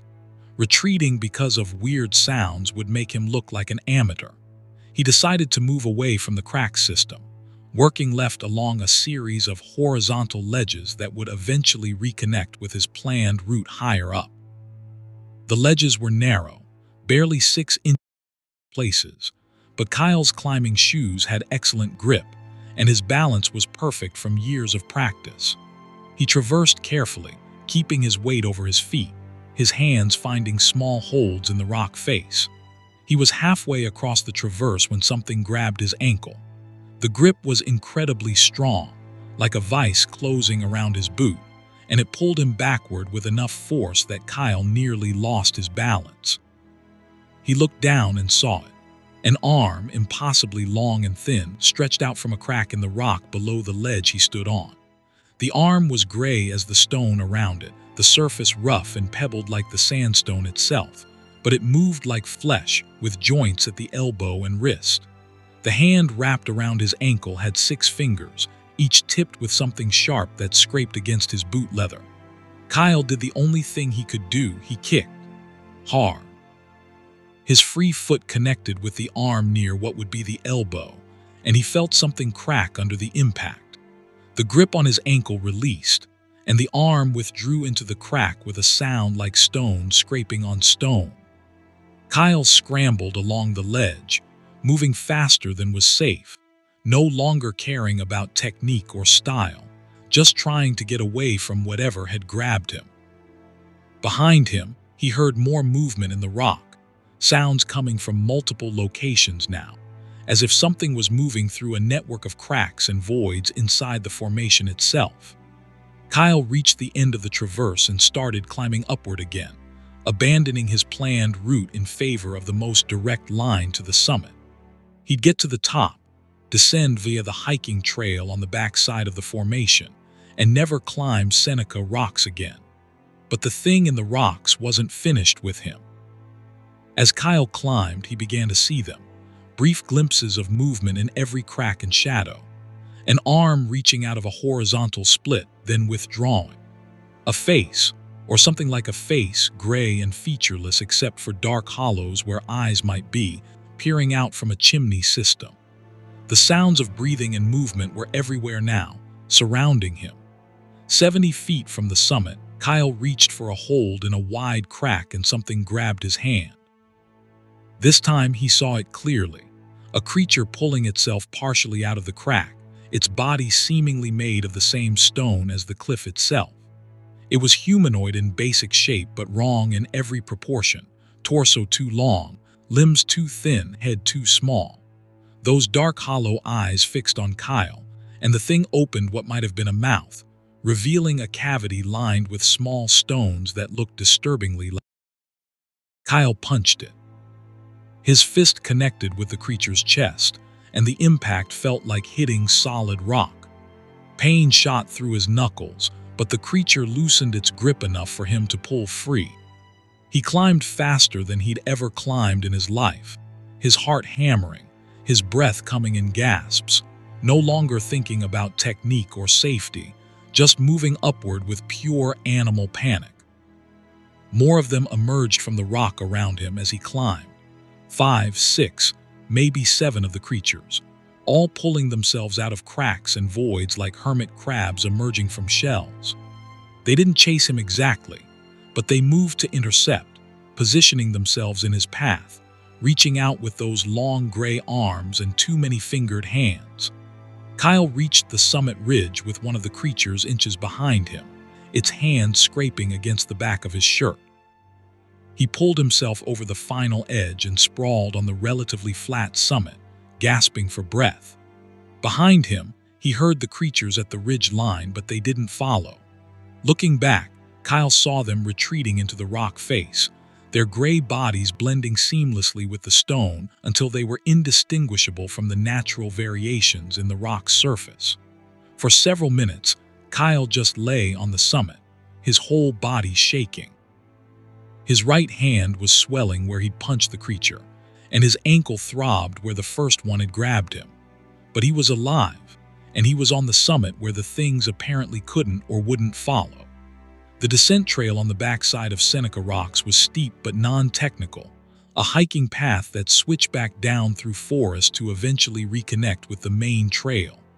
Kyle took it slowly, testing every step, his mind trying to process what had just happened. He'd climbed hundreds of rock formations all over the world and had never experienced anything remotely similar.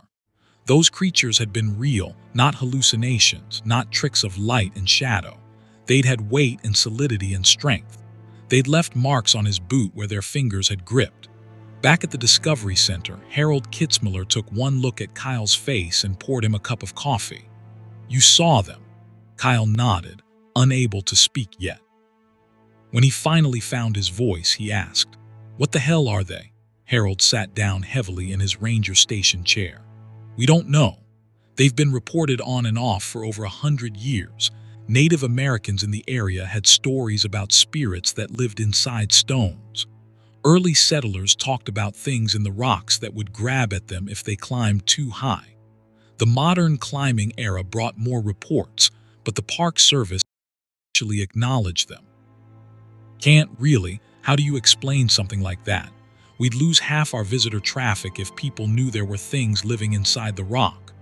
"Living inside the rock," Kyle repeated. "That's impossible. Nothing can live inside solid stone." "Maybe it's not solid to them," Harold suggested. "Maybe they experience the rock the way we experience water, something they can move through, something that supports them but doesn't trap them.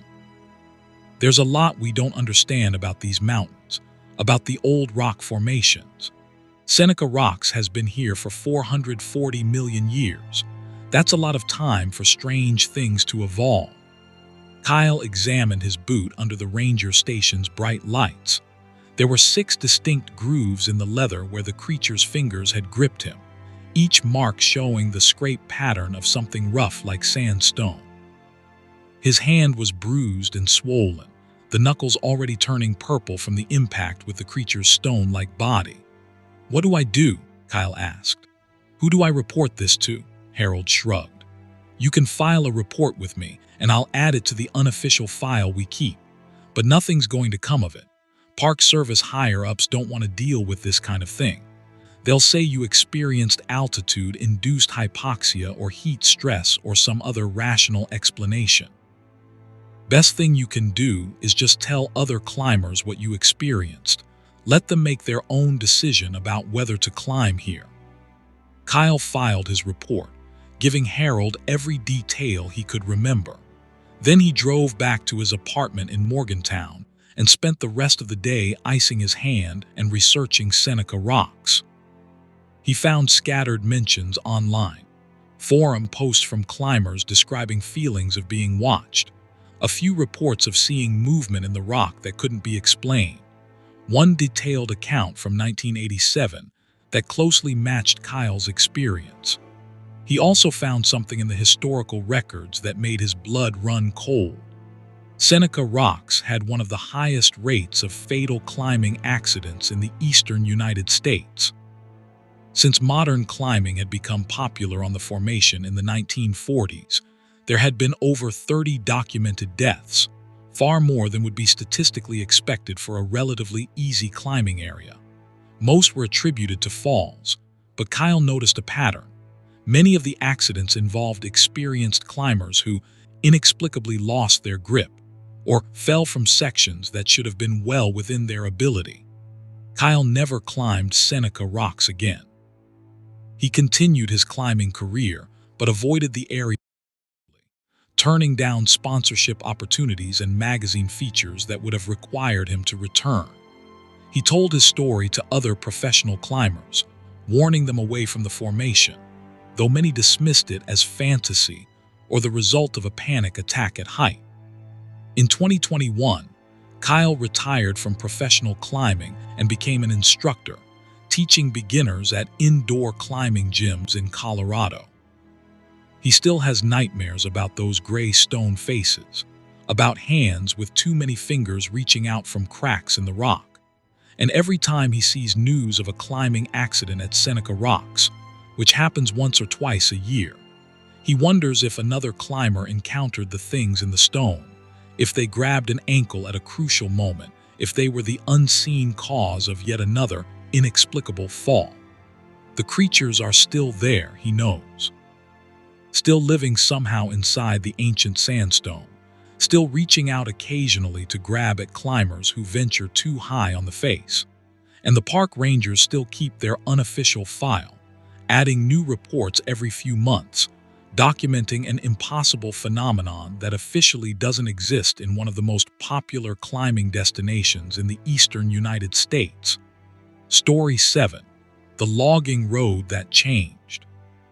Marcus Okonkwo had been working as a forester for the West Virginia Division of Forestry for 12 years when he was assigned to survey a tract of land in Pocahontas County for potential timber harvesting in June 2014.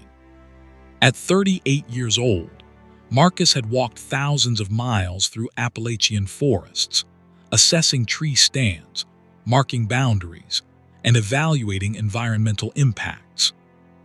The Pocahontas County assignment seemed routine: 2,300 acres of mixed hardwood forest, accessible via an old logging road that had last seen commercial use in the 1970s. Marcus drove his forestry division truck to the site on a Tuesday morning, accompanied by his GPS unit, surveying equipment, and lunch packed by his wife Simo. The logging road was clearly marked on his maps, designated as Forest Service Road 384, and according to the database, it had been maintained for emergency access through the early 2000s before budget cuts reduced maintenance schedules. The road should be passable with a four-wheel drive vehicle for at least the first 6 miles, providing access to the tract he needed to survey. The entrance to FSR 384 was where his map indicated, a gap in the trees, weathered Forest Service sign. Marcus engaged four-wheel drive and headed in, the truck bouncing over the rutted surface. The road was overgrown but navigable, with saplings growing in the center where vehicle tracks had once kept the ground clear. Sunlight filtered through the canopy, creating patterns of light and shadow across the hood of his truck. 2 miles in, Marcus checked his GPS. He was exactly where he should be, following FSR 384 east into the heart of the tract. The road condition was deteriorating, more washouts, larger saplings to navigate around, but nothing his truck couldn't handle. He continued forward, planning to drive as far as possible before parking and continuing on foot. 4 miles from the entrance, the road changed. Not gradually. There was a specific point where everything was different. Marcus noticed it immediately because the GPS signal flickered and died, the unit showing no signal despite having been working perfectly seconds before. The road surface improved dramatically, the rutted dirt track becoming a well-maintained gravel road that looked like it had been graded recently. The vegetation on either side changed too. Instead of the mixed hardwood forest he'd been driving through, he was suddenly surrounded by massive old-growth trees, hemlocks and chestnuts that must have been 300 years old or more. Marcus stopped the truck and sat staring at the transformation. This made no sense. Old-growth forest of this quality didn't exist in this part of West Virginia anymore.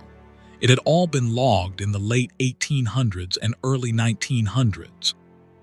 And the road was too well maintained to be FSR 384, which he knew from reports hadn't been graded in over a decade. He put the truck in reverse, intending to back up and see if he'd somehow taken a wrong turn. But when he looked behind him, the road he'd just driven on was gone. Instead of the overgrown logging track, there was the same well-maintained gravel road extending back through old-growth forest. Marcus felt his heart rate accelerate.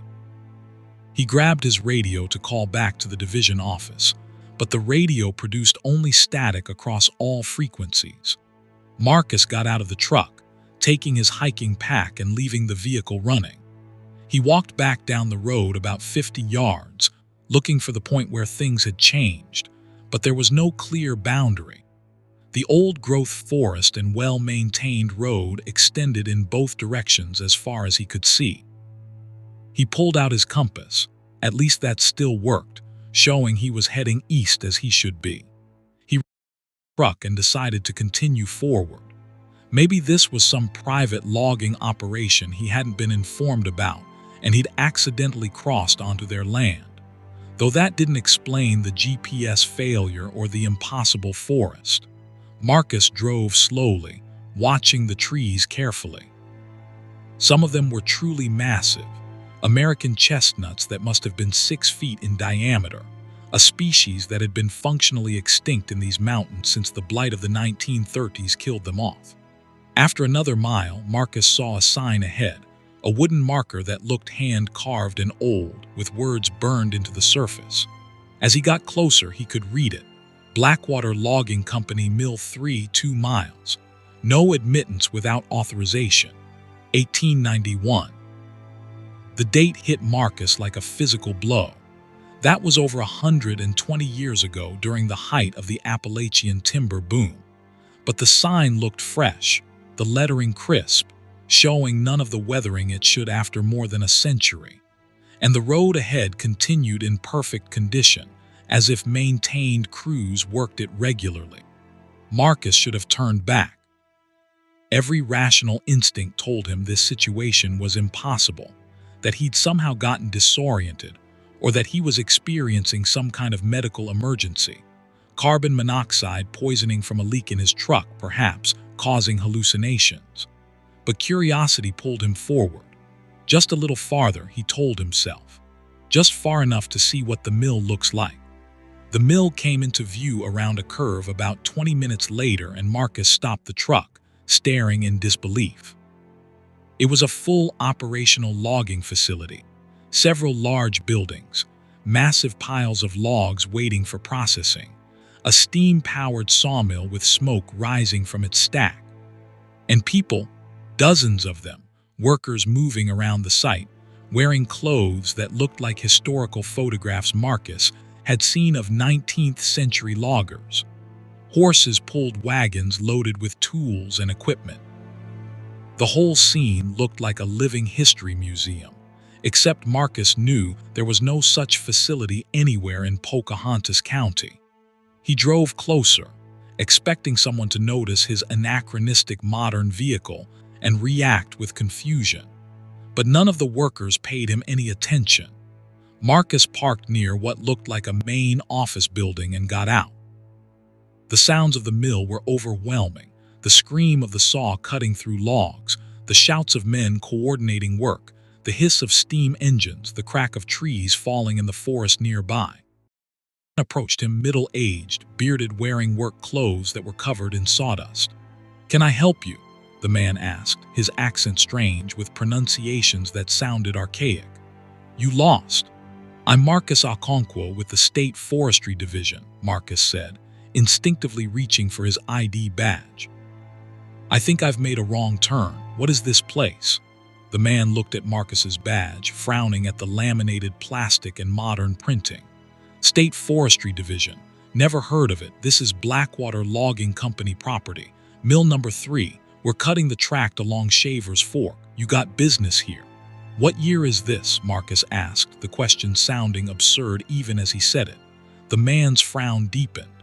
"You feeling all right? It's 1891. June 16th, 1891 if you need the specific date." "Did you hit your head?" Marcus looked around the mill yard at the workers, at the technology that was a century out of date. This wasn't a reenactment or a hallucination.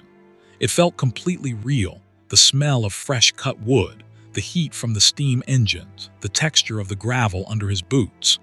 Somehow, impossibly, he'd driven into the past, crossing from 2014 into 1891. "I need to get back to the road," Marcus said, backing toward his truck. "I'm sorry to have bothered you." The bearded man followed him, looking concerned. "You shouldn't be driving that, whatever that contraption is. You're clearly not well. Come inside, have some water, rest for a bit." Marcus shook his head, climbing into his truck. The bearded man stepped back, staring at the vehicle with a mixture of fear and fascination as the engine roared to life. Marcus put it in gear and drove away from the mill, back the way he'd come, the man's shouts fading behind him. He drove for what felt like an hour, following the gravel road back through the impossible old-growth forest. His truck's clock was acting strangely, the digital display flickering between different times, sometimes jumping forward by hours, sometimes running backward. The odometer was doing the same thing, the numbers scrambling. Finally, as abruptly as he'd entered the changed area, Marcus drove out of it. The old-growth forest vanished, replaced by the familiar mixed hardwoods of modern West Virginia. The well-maintained gravel road became the overgrown logging track of FSR 384. His GPS unit beeped, showing signal restored, and the truck's clock stabilized at 2:47 p.m., exactly 6 hours after he'd entered the road. Marcus didn't stop driving until he reached the main highway. He pulled over, his hands shaking on the wheel, and sat there for 20 minutes trying to process what had happened. According to his GPS log, he'd driven approximately 16 miles on FSR 384. According to the official maps, FSR 384 was only 9 miles long before dead-ending at an old timber harvest site. The 7 extra miles he'd driven didn't exist on any modern map. Back at the Forestry Division office, Marcus filed a report describing only the technical aspects of his experience: GPS failure, overgrown roads, inability to complete the survey due to access issues. He didn't mention the mill or the workers or the journey into 1891. Who would believe that? He barely believed it himself, but Marcus did his research. He found records of the Blackwater Logging Company in historical archives. They'd operated 3 mills in Pocahontas County between 1888 and 1893. Mill number 3 had been located approximately where Marcus had encountered it, along Shaver's Fork. The company had employed over 200 men at its peak, cutting virgin timber from the mountains and shipping it via railroad to markets in the east. Mill number 3 had closed abruptly in June 1893 after a series of accidents. According to newspaper reports from the time, 17 workers had disappeared over a 3-week period, vanishing without trace from various locations around the mill site. Other workers reported seeing strange lights in the forest and vehicles that appeared and vanished, making sounds like demons screaming.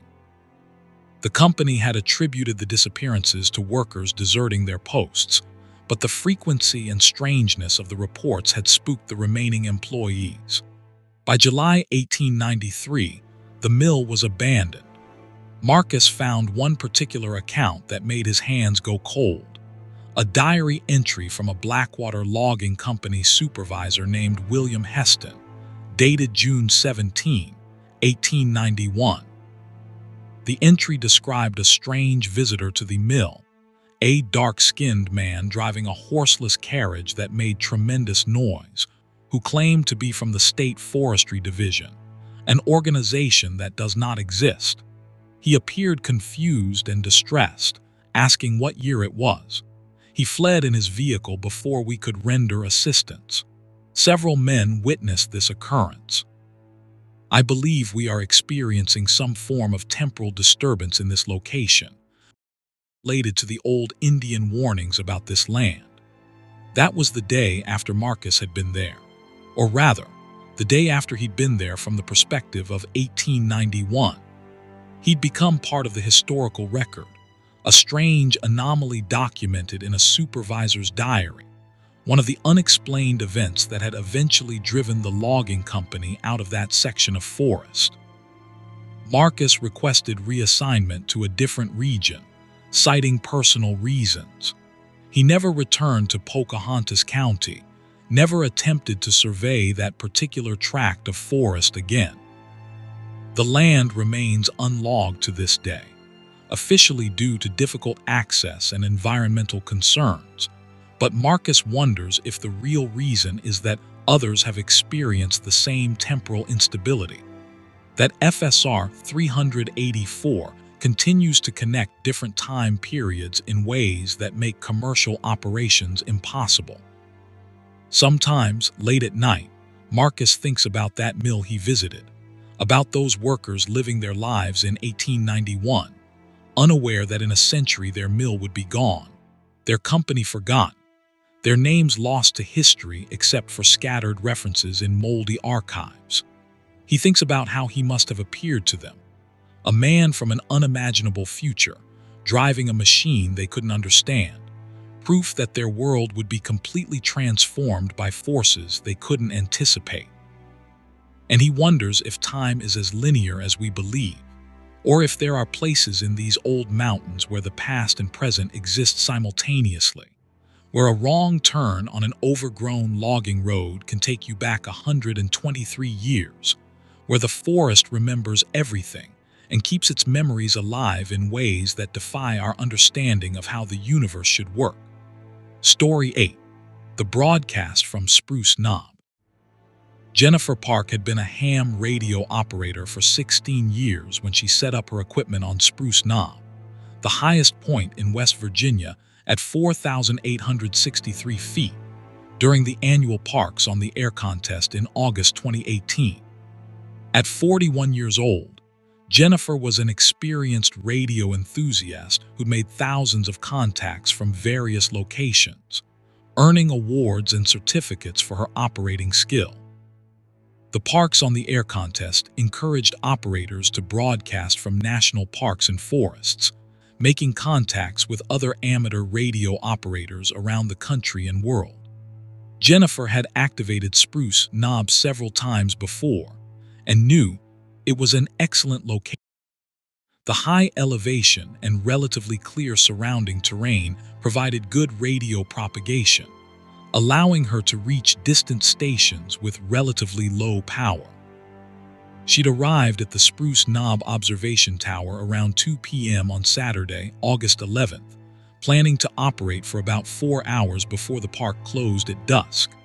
She set up her portable station on a picnic table near the observation tower, a battery-powered transceiver, wire antenna strung between trees, laptop computer for logging contacts, and a headset for better audio. The weather was perfect, the temperature in the low 70s with a light breeze. A few tourists wandered around the observation tower, and Jennifer chatted with several of them about her hobby while she tuned her radio and made sure her antenna was working properly. Her first hour of operation went smoothly. Jennifer worked her way through the 20-meter amateur band, making contacts with stations in Georgia, Ohio, Michigan, and Texas.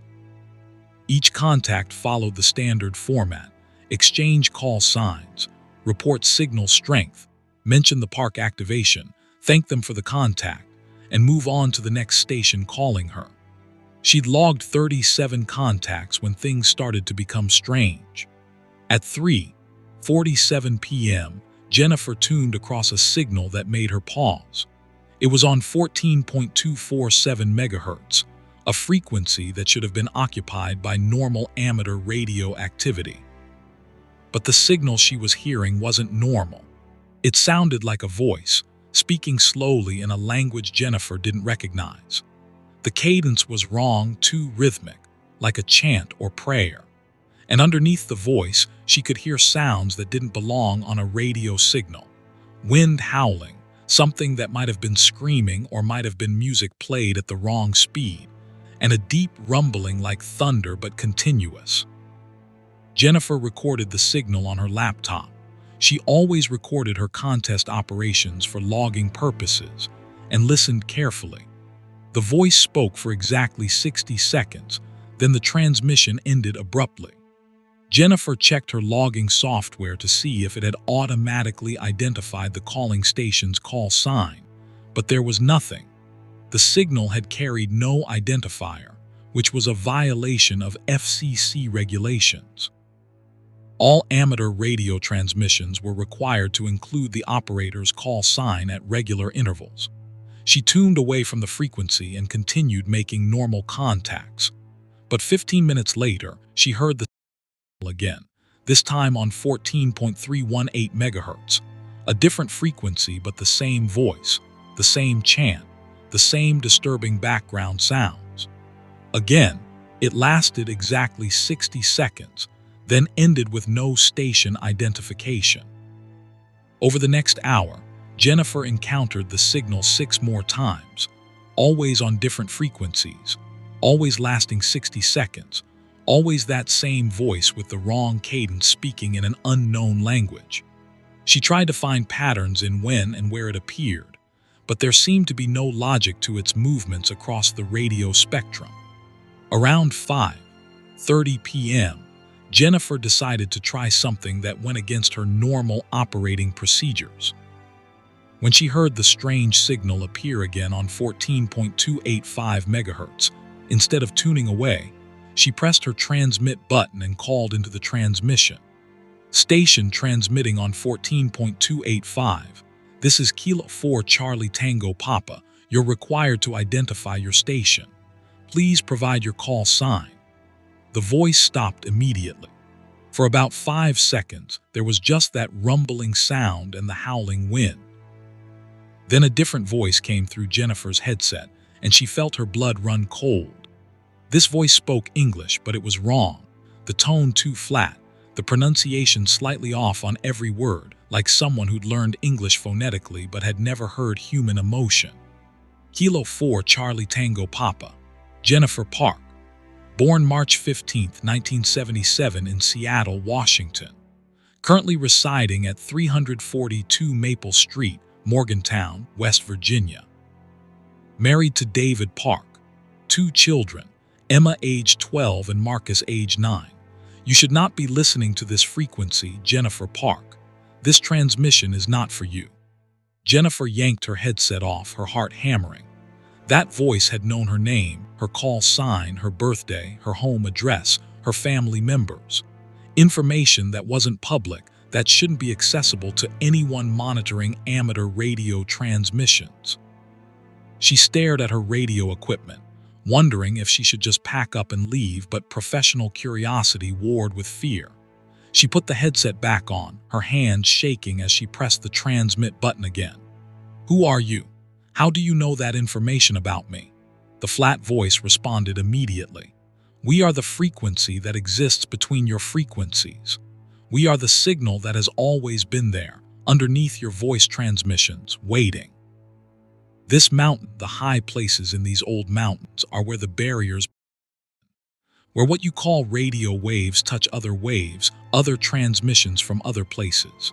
You have been broadcasting your presence, Jennifer Park, calling out, 'Here I am, here I am,' to anyone who might be listening. We heard you. We have always heard you." Jennifer's finger hovered over the power switch, ready to shut everything down, but she needed to understand. "What do you want?" "To warn you," the voice said, and for the first time something like emotion entered its tone, something that might have been concern or might have been something else entirely. "Your species broadcasts into the void with such confidence, such certainty that the void is empty. But the void is not empty, Jennifer Park. It is full of things that hear your transmissions, that learn your language from your radio waves, that study your patterns and your weaknesses. This mountain is a high place, a thin place. Here we can speak to you directly instead of just listening.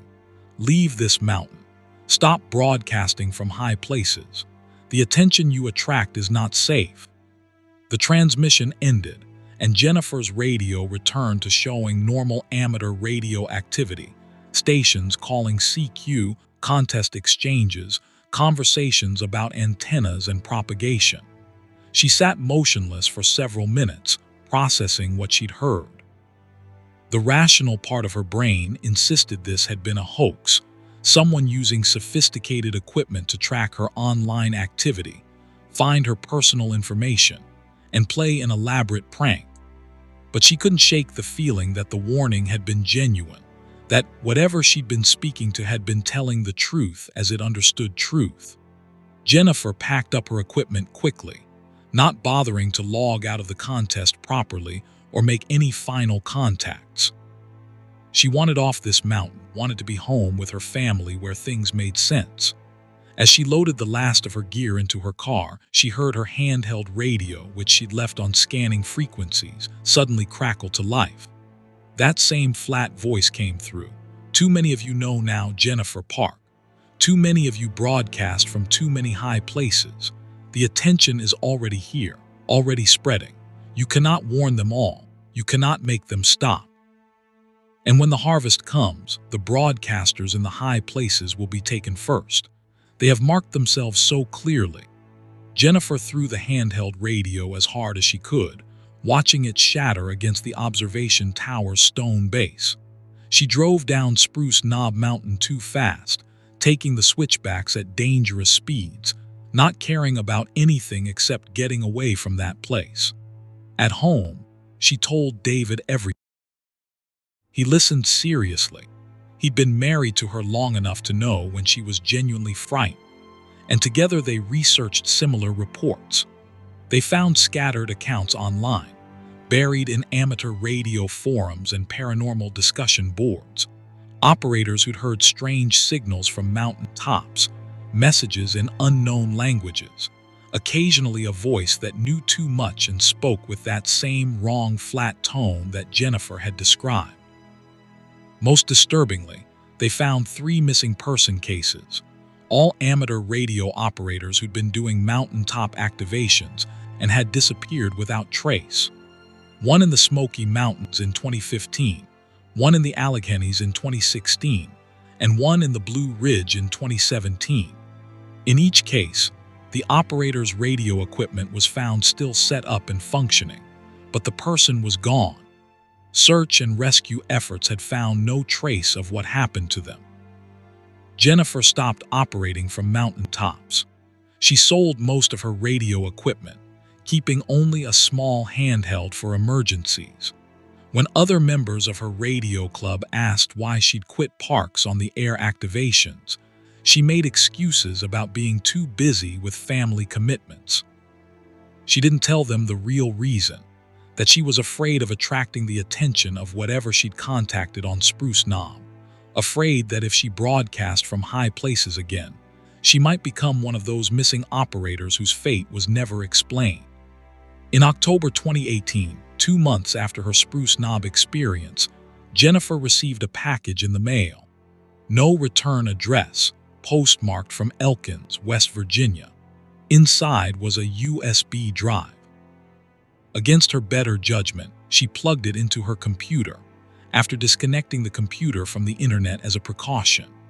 The drive contained a single audio file, a recording of her transmission from Spruce Knob, but not the recording she'd made herself. This was recorded from the other side, from wherever that voice had been speaking from. The audio quality was wrong. It sounded like her voice had been compressed and distorted, like she was speaking through layers of static and interference. And underneath her transmission, barely audible, were other sounds. Thousands of voices, maybe millions, all speaking at once in a cacophony of languages and tones.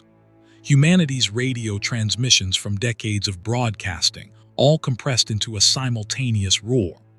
The file ended with text appearing on her computer screen, white letters on black background. They are listening. They have always been listening.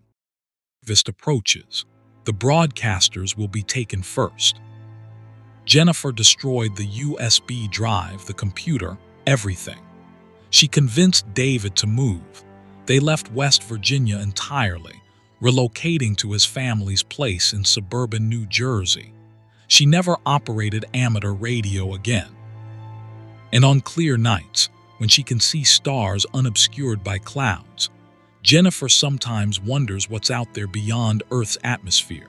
What might be listening to humanity's constant electromagnetic chatter?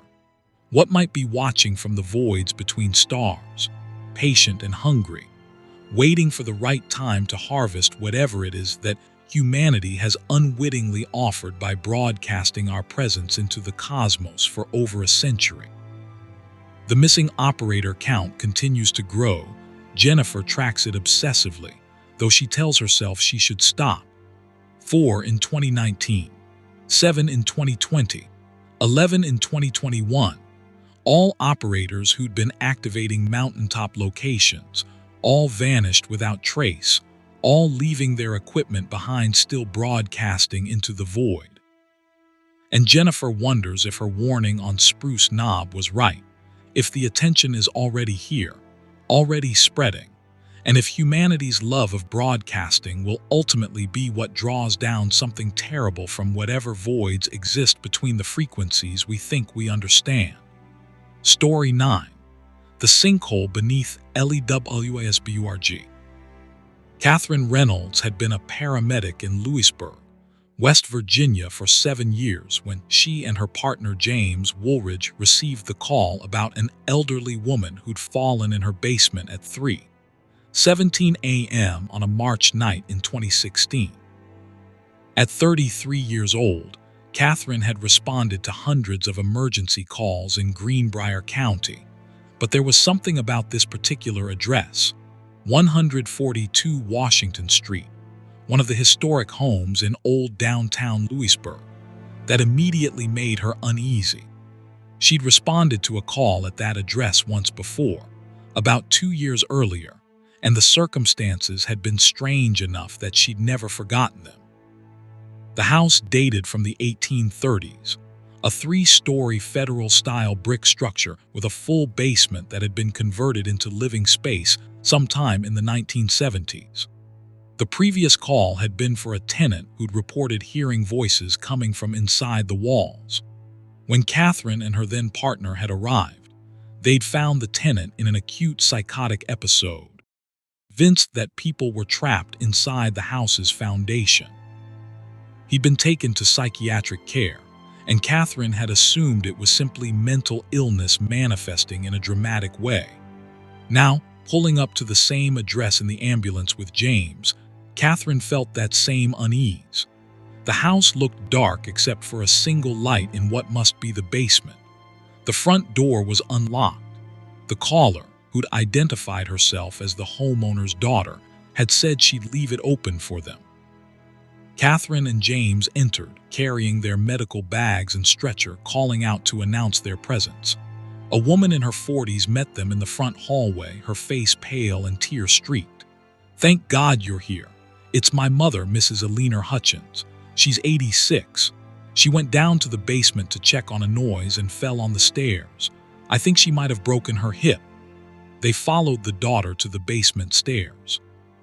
Catherine immediately noticed an odd smell, like old earth mixed with something mineral, similar to the smell of caves. At the bottom of the stairs, they found Alina Hutchins conscious but in obvious pain, lying on the concrete floor at an awkward angle. Catherine and James performed their initial assessment. Vital signs stable but blood pressure elevated from pain, probable hip fracture. No head injury visible. As they prepared Alina for transport, Catherine noticed something that didn't belong. A hole in the basement floor, partially hidden behind stacked boxes in the far corner. It was roughly circular, about 3 feet in diameter, and when Catherine shone her flashlight into it, the beam disappeared into darkness that seemed to extend well beyond what should be possible given the house's foundation structure. "Mrs. Hutchins," Catherine asked while checking the woman's pupils, "how long has that hole been there?" Alina's eyes widened, and despite her pain, she grabbed Catherine's arm with surprising strength. "Don't go near it, please. That's what I came down to check on. I heard them again, the voices coming from the hole. I've been hearing them for weeks now, getting louder every night. I was going to board it up, but I fell on the stairs." The daughter, overhearing this, spoke up. "Mom's been confused lately. There's no hole. She's talking about a crack in the foundation that we're getting repaired next week." But Catherine was looking at the hole, and it definitely wasn't a crack. It was a deliberate opening, excavated recently judging by the pile of dirt and broken concrete nearby. "Mrs. Hutchins, did you dig this?" "It was already there," Alina whispered, her voice urgent despite her pain. "It opened up 3 weeks ago. I woke up one night and heard the basement floor came down, and there it was. I called a foundation repair company, but when they came, they couldn't see it. They kept looking right at it and saying there was nothing there. So I tried to ignore it, tried to pretend it wasn't real. But the voices, they know I can see it. They've been calling me." James had finished immobilizing Alina's hip for transport. "We need to get her to the hospital. Catherine, can you help me with the stretcher?" Catherine wanted to investigate the hole, wanted to understand what Alina was talking about, but professional duty came first. They loaded Alina onto the stretcher and carried her carefully up the narrow basement stairs, then out to the ambulance. The daughter rode along, sitting in the passenger seat, while Catherine worked in the back with Alina, starting an IV and administering pain medication as James drove toward Greenbrier Valley Medical Center. As the pain medication took effect and Alina began to relax, she spoke again, her voice dreamy from the drugs but still carrying an undercurrent of fear. "The voices told me there's a whole world down there under Louisburg. Old tunnels and caverns that were here long before the town was built. They said the native people knew about them, avoided building on this land because they knew what lived in the underground places. But white settlers didn't know, didn't listen to warnings. We built our town right over the top of something that should have stayed sealed." Catherine made notes in her patient care report, documenting everything as possible delirium secondary to pain and stress. But she couldn't stop thinking about that hole. After transporting Alina to the hospital and turning her care over to the emergency department, Catherine made a decision. "James, I want to go back to that house. Something wasn't right with that basement." James looked at her skeptically. "It's 4:30 in the morning. We're off shift in an hour. Whatever's going on with that house can wait until daylight. What if Alina was right? What if there's something dangerous in that basement? A sinkhole or structural failure that could hurt someone?" James sighed but agreed. They drove back to 142 Washington Street. The daughter had returned home. They could see her upstairs through a window, but she'd left the basement light on. Catherine knocked, explaining that she'd left a piece of equipment downstairs and needed to retrieve it. The daughter, exhausted and worried about her mother, barely registered the excuse and told them to go ahead.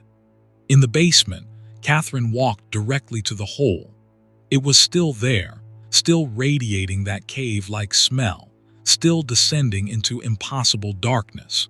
She pulled a flashlight and shone it downward. The hole opened into a larger space below the basement floor. She could see rock walls that looked natural rather than constructed, suggesting a limestone cavern beneath the house's foundation. "We should call the fire department," James said. "If there's a real sinkhole developing under this house, it's a serious emergency." Catherine agreed, but as she turned to go back upstairs, she heard it. Voices, just as Alina had described. They were distant and echoing, speaking in what might have been a language or might have been something else. Sounds that almost formed words but not quite. And underneath the voices, there was a rhythmic sound like breathing, slow and deep, as if something massive was sleeping in the depths below. James heard it too. Catherine could tell by the way his expression changed. They stood frozen, listening. The sounds grew gradually louder, and now Catherine could hear movement, like something climbing upward through the hole. She grabbed James's arm, pulling him toward the stairs. As they reached the top, she heard something emerge from the hole below. A wet, sliding sound like something without bones pulling itself across the concrete floor. They left the house without explaining to the daughter, getting back in the ambulance and driving away. Catherine called the Lewisburg Fire Department from the ambulance, reporting a possible sinkhole at 142 Washington Street that needed immediate investigation. Then she and James sat in the ambulance, parked at a 24-hour gas station, trying to process what they'd heard. The fire department responded to the address within 15 minutes. Catherine and James drove back, arriving just as the firefighters were emerging from the basement. The fire captain approached Catherine's ambulance, looking puzzled. "We did a complete inspection. There's no sinkhole, no hole in the floor at all. The basement structurally sound, concrete floor intact, no cracks larger than hairline settling cracks that are normal in a house that old. Are you sure you had the right address?" Catherine insisted she'd seen the hole, described its location precisely. The captain agreed to let her and James come back down to the basement with him. They descended the stairs together, went to the corner where the hole had been and found nothing. Just solid concrete floor, slightly dusty, with some boxes stacked against the wall. No hole, no pile of dirt and broken concrete, no evidence that there had ever been an opening in that spot. The fire captain left, making a note in his report about a mistaken call. The daughter was angry, exhausted, and confused about why emergency kept invading her mother's house in the middle of the night. Catherine and James returned to the ambulance station, finished their shift in silence, and went home without discussing what they'd experienced. Catherine researched the house over the next several days. The property at 142 Washington Street had a strange history. 9 different families had owned it over its 180-year existence, and the average length of ownership was less than 10 years, unusual for historic homes that often stayed in families for generations. She found scattered references in old newspaper archives to strange disturbances at the address, including a report from 1923 about sounds emanating from underground that had prompted a police investigation. Most disturbingly, Catherine discovered that Lewisburg was built on karst topography, limestone bedrock riddled with underground caverns, rivers, and voids. Several sinkholes had opened in the town over the years, swallowing sections of roads and threatening buildings. But there was a specific area of downtown, a 4-block section that included Washington Street, where no sinkholes had ever been documented despite geological surveys, suggesting the limestone was particularly unstable beneath that area. Geologists had noted this oddity in reports, suggesting that something about the rock formation in that specific location prevented the normal collapse patterns. One geologist's report from 1987, which Catherine found in the county library's archives, included a strange notation. Acoustic surveys of the subsurface in the Washington Street vicinity show anomalous reflections suggesting very large voids at depths between 200 to 500 feet. However, attempted core drilling in 3 locations terminated prematurely when drills encountered unexpected resistance at approximately 180 feet. Rock samples from maximum depth show unusual mineral composition not consistent with known limestone formations in the area. Further investigation not recommended due to structural concerns. Catherine tried to discuss her experience with James several times, but he always changed the subject. Finally, she confronted him directly. "We both saw that hole. We both heard those sounds. Why are you pretending it didn't happen?" James looked uncomfortable. "Because if we admit it was real, we have to ask what it means. And I don't want to know what it means, Catherine. I don't want to know what's under this town, what lives in those holes that open and close in, what makes sounds like voices that aren't quite voices. I just want to do my job, go home to my family, and not think about impossible things." Eleanor Hutchins was released from the hospital after hip replacement surgery about a week later. Catherine checked on her recovery and found that Eleanor had refused to return to the Washington Street house. She was living with her daughter in a different home across town, and the Washington Street property had been listed for sale. When Catherine asked Eleanor about the hole, the old woman just shook her head and said, "It's still there. It'll always be there for people who can see it. The house makes the holes visible to certain people it wants to draw down into the deep places. I was meant to go down there, but I fell before I could climb in. You and your partner weren't meant to go, that's why it closed before you could enter. Be grateful you were spared." "Spared from what?" Catherine asked. "From learning what Louisburg is really built on," Eleanor replied. "From seeing what's been under our town since before the town existed. Some knowledge isn't worth having, dear. Some mysteries should stay buried." Catherine left the paramedic profession 6 months later, citing burnout and the desire to pursue a different career. She moved to Richmond, Virginia, taking a job in medical supply sales that required no emergency responses, no entering strange houses in the middle of the night. But she still follows Louisburg news online, and she's noticed a pattern. Every few years, there's a report of someone hearing voices in their basement, someone seeing holes that close before anyone else can verify them, someone disappearing without trace from one of the old houses in that specific 4-block area of downtown. And Catherine wonders what would have happened if she'd climbed into that hole before it closed, what she would have found in the caverns beneath Louisburg, what makes those sounds like voices calling from the depths of the earth. Sometimes she's grateful she'll never know. Other times, late at night, she regrets not taking the chance to discover what impossibility lies beneath that peaceful Appalachian town, what ancient thing sleeps in the deep places, patient and eternal, occasionally calling to those who can hear its voice through holes that open and close according to laws that have nothing to do with geology and everything to do with hunger. Story 10. The Church at Simmons Ridge. Pastor Michael Dennison accepted the position at Simmons Ridge Community Church in Hampshire County, West Virginia in January 2013, looking for a change from his previous ministry at a large suburban congregation in Maryland.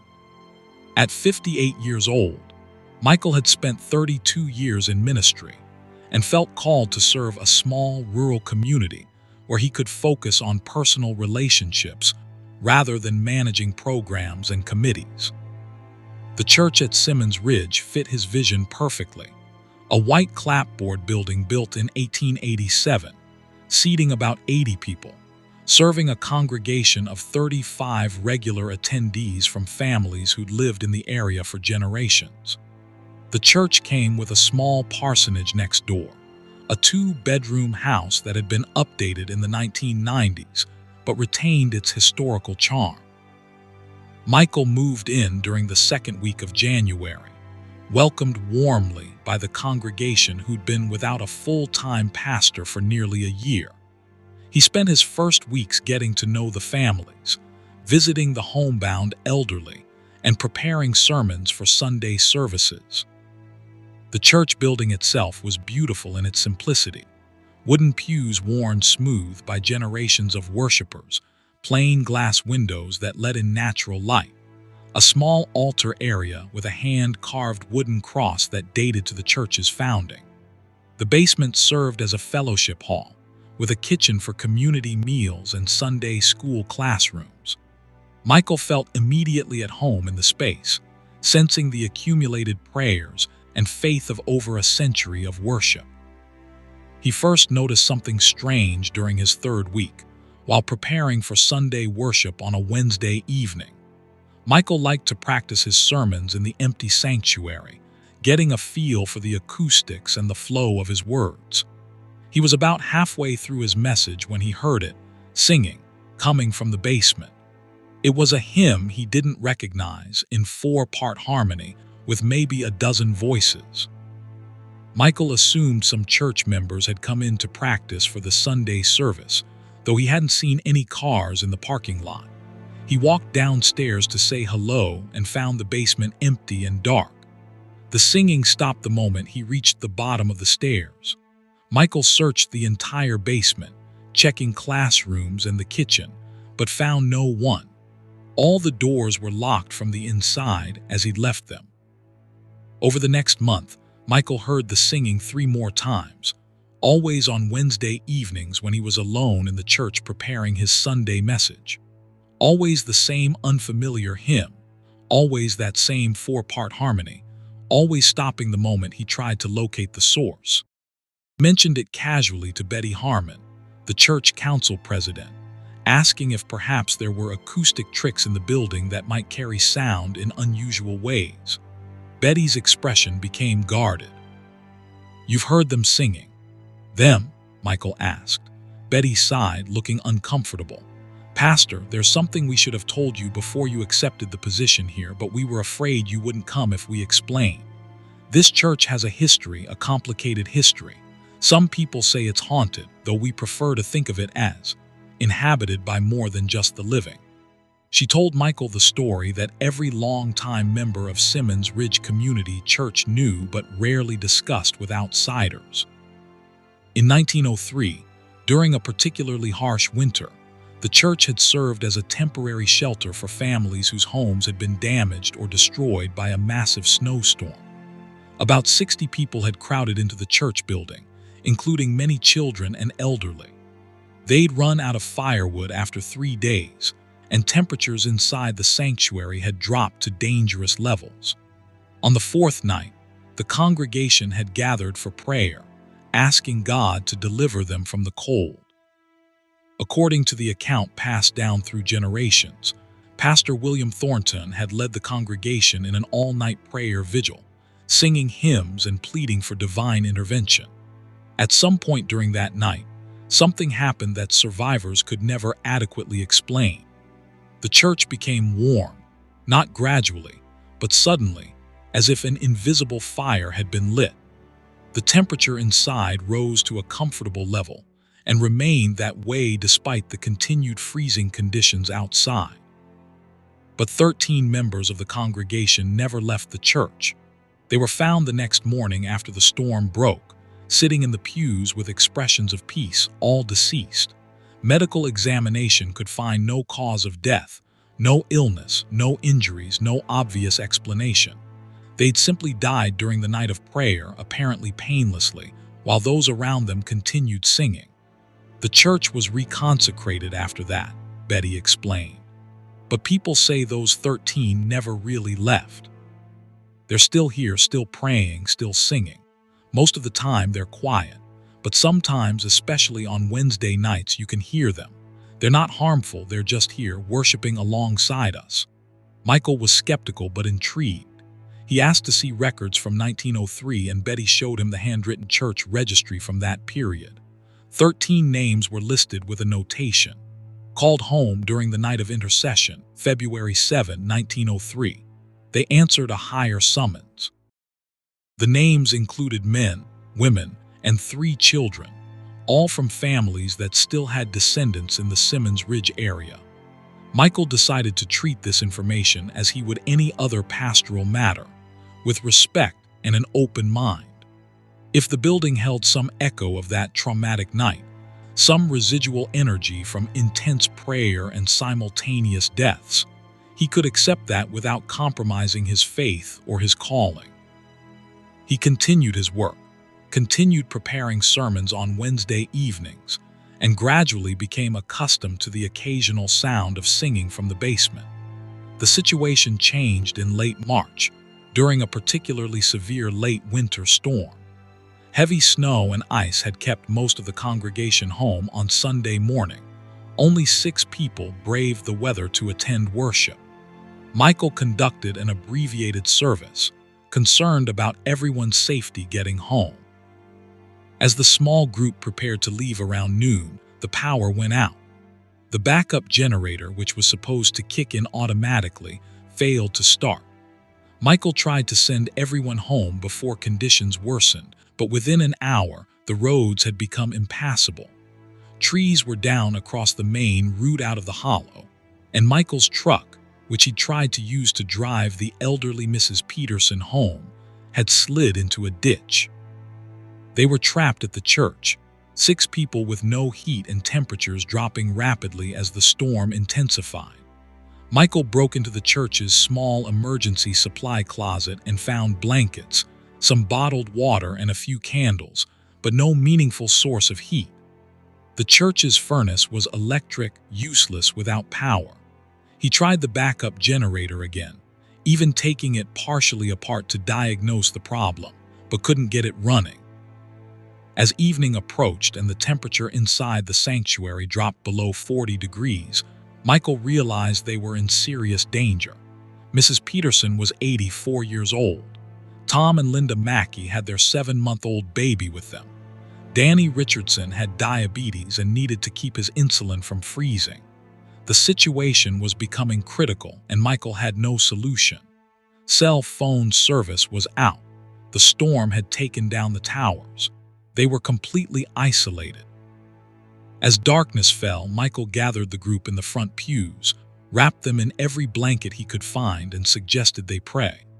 It seemed inadequate. Prayer wouldn't generate physical heat, wouldn't restart the generator, wouldn't clear the roads, but it was all he had to offer. They joined hands and Michael began to pray aloud, asking for protection, for rescue. Tom Mackey started singing a hymn, "It is well with my soul," and the others joined in. Their voices sounded small in the cold darkness, but they sang through all the verses.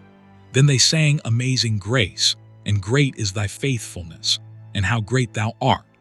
They sang to keep their spirits up, to fight the fear, to give themselves something to focus on besides the deadly cold seeping through the walls. And then, impossibly, other voices joined them. Michael heard it clearly, the 4-part harmony he'd heard from the basement, but now coming from all around them in the sanctuary. More than a dozen voices, singing with them, adding harmonies that made the simple hymns sound like cathedral anthems. And with the singing came warmth. Not gradually, but suddenly, just as it had in 1903. The temperature in the sanctuary rose, climbing from the upper 30s to a comfortable 60 degrees in a matter of minutes. Michael and the others stopped singing, too amazed to continue. But the other voices went on, filling the sanctuary with sound. And now Michael could see them, faint, translucent shapes sitting in the pews around them. Men and women in early 1900s clothing, children with old-fashioned faces, all singing with expressions of joy and peace. 13 figures, just as the records had described, present and visible, and providing warmth through some mechanism Michael couldn't begin to understand. Mrs. Peterson began to cry. "My grandfather," she whispered, pointing to one of the transparent figures. "That's my grandfather, Henry Peterson. He was one of the 13 who died. I've seen photographs, that's him." The apparition sang through the night, and the warmth remained constant despite the storm raging outside. Michael and his small congregation sat in awed silence, watching these impossible visitors share their space and their inexplicable warmth.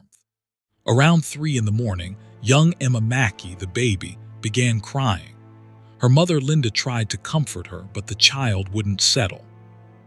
One of the transparent figures, a woman who looked to be in her 40s, rose from her pew and approached Linda. The ghost made a gentle gesture, asking permission, and when Linda nodded, the apparition reached out translucent hands and took the baby.